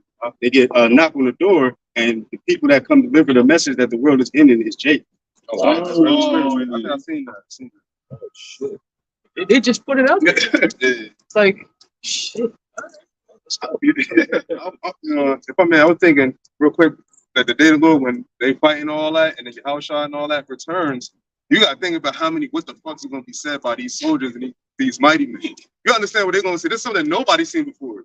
And they could be cats that wasn't really trained in war and all. They just joined the military just to announce it, or they were drafted. Like when the Lord comes back, they're gonna be like, "Yo, what the fuck is that?" They're gonna remember. It's gonna be a sound. You're gonna see sights. It's gonna be everybody's gonna tremble. Everybody's gonna tremble. They said they're gonna run to the dens and they're gonna run. I mean, all that. What do you think? What do you think of the day of the Lord? It said it's gonna be scary. It's terrible, gloomy, distress. The damn thick clouds. Yeah. Like thick. Once again, the cloud. If you have a thick clouds, it can make like right now. Yeah. Like the sun is out, but it blocks it, and it got a little bit dimmer. Yeah. That's not even a thick cloud. Like well, look what it did. I was gonna say, we saw with the clouds going from Canada. Oh yeah, but it changed the color like smoke. Oh, it's on orange. Before it rains. See, when the clouds get It gets real dark. everything dark. It's real. Yeah, but those what kind of clouds are those? But it gets really dark when it's about to be a real downpour. Right. precipitation building. And that's not cloud from because smoke cloud like clouds from smoke like fire is very thick. Yeah. That's like a that's why the Lord said like yo like smoke came down when you came down from the No. it's like I'm just a fire. So it's like everything gotta feel this like won't be smoke involved. Yeah. Yeah, it's going I'm a consuming fire. That's scary. And you know it's crazy too because like when you look at the clouds sometimes dissipate. Smoke is like you can run through smoke and it'll still just join right back. It's like it takes a lot more. What's cool? You know, when you go through smoke, you can run through smoke and it's still there. Sometimes you can smell like smoke if you're in there for too long. You know, but that goes to show you how thick the smoke is. It suffocates you, right? So imagine how toxic the Western world will be. So a little toxic. yeah. Most of it's super toxic, really. You know what I'm saying? Yeah. You know, he can't be known as the Most High if he's not on the spectrum of toxic. He ain't all the way up there. You know what I'm saying? But the concept of toxic comes from the Heavenly Father. All right, and America's gonna feel that because that's been the theme. Most Americans are toxic, so it's going to be something that's gonna have to bring that toxicity out of your ass. It has to be something else that's way more toxic than you. You know, to show you that you ain't nowhere. Exactly, that fire, that purging. You know, that besom of destruction. Fine. Okay, that's it. Fine. Fine, exactly. Verse. Isaiah 13:11. And I will punish the world for their evil and the wicked for their iniquity. So nobody can complain because it's a punishment. Right. Lord ain't just get up and say, I'm just doing this for fun. No, it's fine. Nah, it's a punishment for their evil and their iniquity. See, and that's why we waiting for the Lord to fulfill these prophecies. I'm gonna just put it like that because you're doing wickedness. Everything here is wickedness. That's why we're constantly complaining. And then when the Lord brings judgment, you're crying as though like, oh, the worst thing is happening in the world. The worst thing that was happening was the wickedness you were doing. The Lord is bringing the cure. It's just a paycheck for your work you've done. That's it. You gotta get paid. You know what I'm saying? Nobody works for free. We're the union. We're advocating. Yeah, we're advocating, bro. Like you gotta get paid for all the work you've done on this earth. You saw? You know what I'm saying? So now the Lord's gonna give you that payment. It's gonna be a nice little severance package. It's treatment, real nice. Yeah, everybody gonna get it. Yeah, you get fired from your post. You're not the king no more. You know, the Lord comes back, your house shot comes back. He's looking at the earth. He's like, "What the fuck is this?" And then he lets off that roar. You know, and he's like, "Okay, now we got these niggas out, prison them, get them up out of here. They done destroyed my whole entire work that I did. You know, get them up out of there. You know, and now you got to get paid. Your severance package. You got to go. Hey, I was shy gonna have a nice dose of death on him. You know, we're gonna have a dose of death. That's gonna be your prescription. That's gonna be the cure for wickedness. Take this dose of death and call me in the morning. Yeah, you're in slavery. Hey, even I think in Matthew 25th chapter, I'm reading it, Matthew 25, verse 41, it says, Then shall he say unto them on the left hand, Depart from me, ye cursed, into everlasting fire prepared for the devil and his angels. So we talk about preparation, prepare war. Well, this day was prepared for the devil and his angels. Who was the devil? Who was the old serpent? Once again, going back to Adam, like the Lord then waited to have the smoke. Sit down on my right hand till I make thy enemies thy footstool. Who was the number one enemy? It's been you demons, it's been you devils, you Edomites. Yeah. And then you got all the earth drunk, even some of our people. You made even Israel enemies to the Most High. Mm-hmm. With your sorcery, with your fornication. You got drunk to the point where the Lord brought out all of the prophets, but our people are just so defiled by the wickedness and the sorcery and witchcraft that you don't put out. Like they can't hear it. They can't get sober up. You got them too drunk. To the point where now they're enemies of the Lord, so they gotta feel the fire that's prepared for you. This day is prepared for you. That's why it started. Malachi, it said Esau is not Esau, Jacob, but I hated Esau and I love Jacob. And then he goes down to the fourth, that's the first chapter, the second and third verse, I believe. The fourth verse, it said the day that shall come as burn as an oven. It's still talking about the same day, going back to the fourth chapter. Yep, it's talking about the same. That day is going to be because of what? The border of wickedness. And the Lord said He has indignation forever against. Now He's about to manifest this day that has been prepared for you. Lord doesn't forget. Hey, ultimately, he said what? That because of the violence against thy brother Jacob. You see what I'm saying? So there's got to be, who's Jacob? Who's and remember the discussion we had that they put an innocent they put an innocent life to death. Right. According to the law, you can't do that. So you effed up big doing that. He was a man without sin, and you put him to death. What was the cause for him being put to death? What sin did he commit to have a judgment worthy of death like that? And I think there's a scripture, I can't remember, where the Jews were saying like, "Oh, we can't put them to death. Like you got to, or then you got to get the order to do it." And that's when you saw the punches. Like, I find no fault with him, but you still did it. It threatened him. Yeah. Right. Yeah. That's crazy. How you going to threaten the devil? How did the devil saw the Lord as innocent, and you threaten the devil to put the Lord to death? That's why it says they're more wicked than the wicked. Damn. And you knew the law, that you weren't supposed to put somebody that was innocent to death. And even the devil who ain't know your laws, because them Romans, they ain't know our laws. Right. You know, they said but just the Jews didn't have the power to instill capital punishment like that. Right. Yeah, that's why they have to go through the Romans. It's like today, you can't.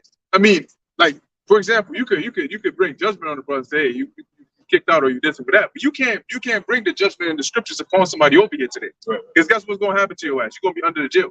How is someone gonna save you? Right. So like they need to go to the court system. If somebody committed murder, to have them deal with that. Yeah. And that's what they did. So just really, you killed Yahushua. The violence against thy brother Jacob. I mean, it started with, it's the whole nation, but it starts with Yahushua first. Yeah, adding to the elder's point, everything now is about faith. Like in these last days, it's more faith-based. Back then, it was like judgment could be brought forth, and now we have to just wait and be patient on the Lord. Like Brother Aaron had just said, if you try to take it into your own hands, the Lord is gonna punish you because you're not having the faith to know that He's gonna be the one to bring it. And that's you taking the vengeance from Yahweh. That vengeance belongs. Out of all of the anger that we got is not comparable to what Yahweh Shai felt. All the stuff all the things that we did that we went through, it's not comparable to what Yahweh Shai went through. So he got the most anger. He got the most, and he has the most reason. Like none of us can say like, yo, I ain't deserve that. Right. None of us can say that. There's no flesh on the earth right now. I did not deserve that. And when you feel like you got something that you didn't deserve, you're not letting that go. It's a very hard feeling letting that go. Like, I know I didn't do that shit. But Yahweh Shai literally can say that. And he still got it. The worst. Like you gotta pay back that. And the whole thing about the scriptures being true, Pontius Pilate said that was his own tongue speaking against him. Because you said you didn't find no fault in him. You technically should have been like, oh well, I can't put him in the devil. You said that. You said I got the power to save you, or to did it type shit. Deliver you or to put you to death. But I said the decision he was supposed to make was not to do it. You know what I'm saying? But that's why he said power isn't from you. Yeah. Heavenly Father. It's got to go down like this. That's why I said they that delivered me did the greatest sin. Yeah. They the one that sinned against him. Oh, he doesn't know going to do it for nothing. So he was the high priest. The freaking high priest. And they knew they were going off because they had to hire and set up certain people to be false witnesses. Yeah.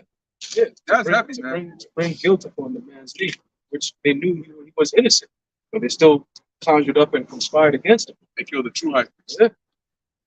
For me, I got a precept. I don't know, brother. Read something over. All right. So, oh my God. All right. So, this is Hebrews chapter 12. I'm gonna start at the top. It says, wherefore, seeing we also are compassed about with so great a cloud of witnesses, let us lay aside every weight and the sin which doth so easily beset us, and let us run with patience the race that is set before us.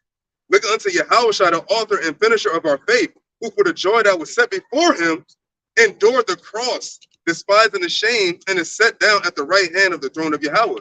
Now this is talking about So Yahweh Shah was waiting for joy. Because he said, for the joy Yeah, that was it's in set front of before him. him. Yeah. What was that joy? That was what was that Psalms 20, Psalms 2 and 8, asking me I should give the heathen for thy possession.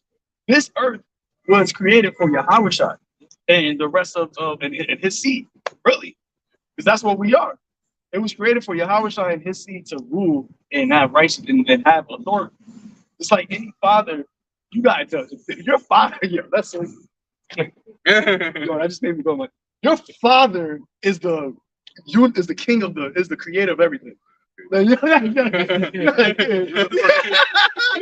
yo, relax. Yo, your father is the creator of everything, of all things. That's crazy. My nigga. Oh, What? What? Now, then let's just talk about the taking punishment the C word chastisement. Yep, that's what it's talking about. And you talk about how we deserve the stuff that could happen to us.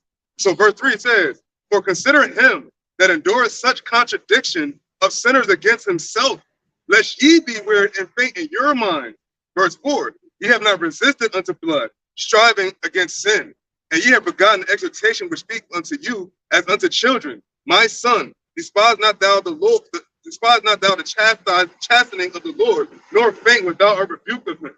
Now, when I read that one time, I was feeling the type of way, like just like just vexation, like that shit could put you at a level to like, yo, tone it down, shut up, and just remember this. That's why he said, remember him. He's the one waiting with all the power. We have no power. He's waiting. He's the most angry. He's the one that didn't do anything, and we have to wait on him, no matter how long it seems. It said, though it's tarry, wait for it. And as you can see the signs, now the Lord is not, because I got to think now where I'll be having a bad day, I just go to the Times of Israel or RT Today, see what's the latest news. Like, oh, okay, that's bringing me back. All right, bet. Because now this is ongoing. It's not like a little skirmish, like, all right, now this is ongoing. This thing with the Israel Hamas, and now you got all these other parties getting involved. This is going to be ongoing.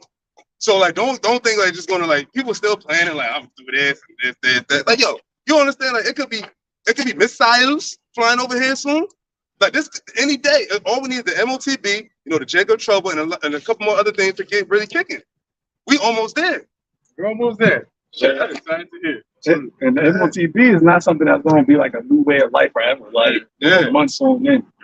That's why he said like there'll be no flesh thing. Yeah. Like that, we literally, unless the Lord gives every single Israelite man super power, like we wouldn't actually be able to sustain for a long period of time. Yeah. That's why outside said if you hadn't joined the day, there's no point be said. So the day was flying too. Oh, we're almost there, man. I mean, October. October. Yeah, already. I was gonna say that really the wait is before it comes out. The wait is before the actual prophecy comes out. Once it's here, we're here. Every single day we wake up, you can rejoice in the fact that it's out. You know what I mean? Like all we're waiting for now is just the missiles are flying, we're gone. Like we don't need to wait for this to now happen. We're here. I think we talked about it last time where through the spirit I was thinking that once they make that MOTB mandatory, that's when you're gonna see all the breaking news because it's more of a reaction that people are gonna have. It's like all of a sudden you wake up and your bank is saying one thing, your job is saying another. You're not allowed to go somewhere. It's like all of a sudden, what the hell is going on? People are gonna remember. You own nothing and you be happy. That MOTB being put in place, you have to own nothing in order for them to actually get you in there. So your food, your access to anything is taken away. The natural reaction is bug the fuck out. These people here are conditioned to bug the fuck out when they don't get what they want. It's like spoiled brats. A whole bunch of kids have been handed everything. iPhone, I this, I that, I this. So everything is given to you easily. But most Americans don't know how to live life without electricity for 24 hours. Their phones, if they're not working for 24 hours, they're going to go crazy. So imagine not having access to all these things that you're normally having access to. People are going to bug the hell out. But it could go either way too, right? Because they can use that as a reason to get the people. So they could also bring it out, and then through the chaos that comes from that, they can push it even further. So at this point, we wait because it just takes one catalyst, just one event, and that event is really when the Lord says, "Go ahead." Whatever He uses to start it, He just says, "Go ahead." That's the way. Yep. Feels like That's it. Let it rip. Everything is so interconnected that one piece is taken out, the whole thing crumbles. Yes. That's what Esau failed to realize. When he tried to get the power of the earth in his hand, and he tried to create globalization and have like him being God to have omnipotency through technology, omnipresence through technology. Well, there's a negative side to that. There's a benefit for things not being connected. There's a benefit for there being fragmentation of things. But when you try to connect everything together, and you unwoven pull one string out, it all falls down. House of cards. And that's what it is. It's a house of cards. The Jenga. Jenga. Yep. 11. Isaiah 13:11, and I will punish the world for their evil and the wicked for their iniquity, and I will cause the arrogancy of the proud to cease, and will lay low the haughtiness of the terrible. Yeah, so just like we were saying, the elites, Amalek, that's the arrogancy of the proud. They're the most prideful. That's why they're over there proclaiming. That's why Netanyahu just said that they're the children of light. But the scripture says that Satan can masquerade as a child of light. So, you know, he's saying he's fulfilling, I forget, some in Isaiah 13th chapter. Yeah. And it's for crazy. I'm like, you're not even a actual like orthodox type. You're a political Israeli. But why are you not following the scriptures? Yeah, and all of a sudden, because he wants to rile up the conservatives over there, Zionists, to go further with the agenda. You know, and he knows he's a devil. He's going to fail Isaiah 63, motherfucker. You're going to be on the bloody garments of the Lord, which is all symbolic. You're going to be a part of that. But you're not going to fulfill the part of the Israelites, because you ain't. No, you are. Again, it says, I will cause the arrogancy of the proud to cease, and I will lay low the haughtiness of the terrible. You're haughty, you're prideful, man. You know, and the Lord keeps elevating your pride. Just when you think, all right, yeah, they're about to bring that ceasefire. Now they're saying, nah, no ceasefire. America's voted no. And America and Israel is basically synonymous. It's the same devils running the show. Because they like to say, well, how can America support this? Motherfucker, it's the same devils running the same shit. America was set up. You think they're trying to say, well, America's different.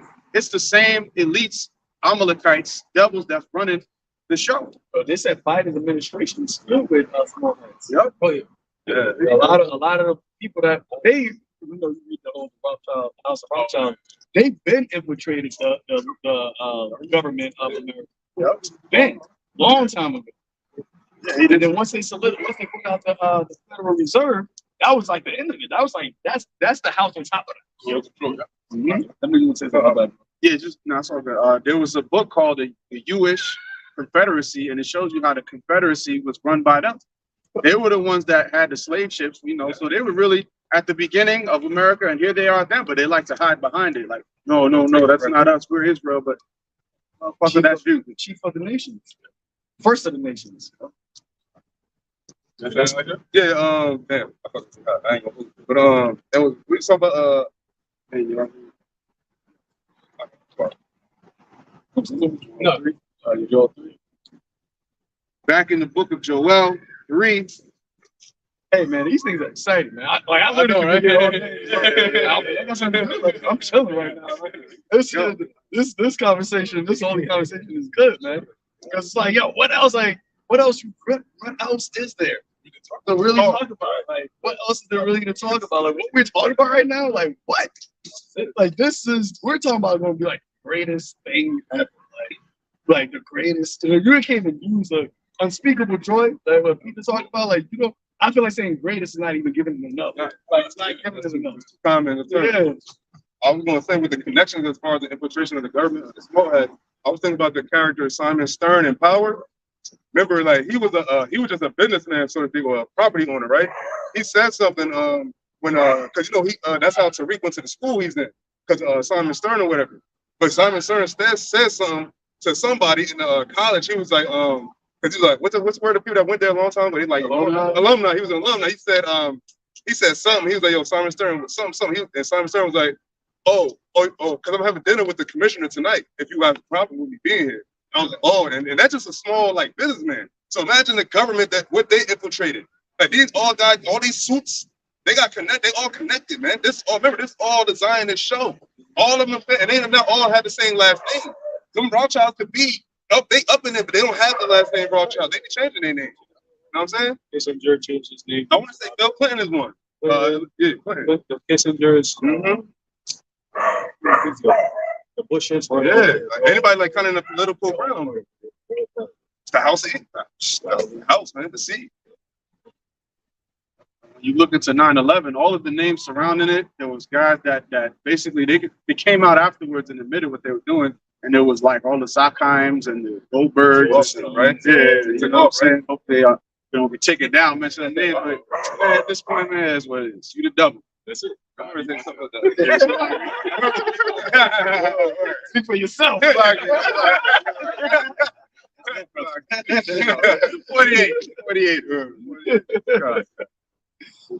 Back in, trying to start from 0 subscribers, man. back in, started from the bottom now. Back in Joel 3:10, beat your plowshares into swords, and your pruning hooks into spears. Let the weak say, I am strong. Assemble yourselves and come. So for Iran to dish out a threat like that, you go back years ago, that would have been laughable. They'd be like, hey, what the hell you talking like that? You know? But now it's like, yo, why do you think the U.S. ain't done nothing to Iran yet? Right, But we were talking about how they were on their list of countries to invade, right? But now the Lord has set it up. That's why Ezekiel 38 is very key, because Russia is that guard. Russia is there, and they already know that Russia's already in that zone, and they know that. Look, if we step here, we're stepping on the trap, because the second we touch Iran, everything is linked. We got our alliances. Guess what? They got theirs too, and they have interests with Russia. Russia has interest with China, right? China has interest with these other nations through BRICS and all of that. So if it comes down to war, the lines are drawn, and trust and believe Turkey ain't gonna be on your side. Right, you know, And they got the largest standing military in Europe. Turkey. They have the second largest. No, they have the largest one in Europe. But they have, not talking about Russia. I'm talking about just like the European. They have the largest in on that region. in that region of Europe, and they have the second largest in NATO. Because America's first. But you put Turkey with Russia, and then China, and then Iran, like, and on top of that, it's military. They said that U.S. is running out of military equipment. Yeah. So they're giving it to Ukraine, they're giving it to Israel. So they're running out of those things. A lot of things. This escalates when it's escalates.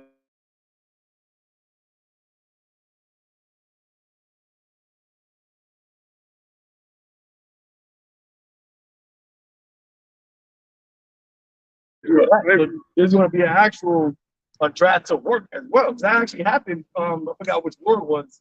I think it was World War II, where they had to actually have people work. Not all actual production of society. You got to just start to like build military equipment, and that could be a way that brings in the MOTB too, because you're not just going to work. Like you're not going to be a banker. You're not going to be working college tech. You got to do this, right?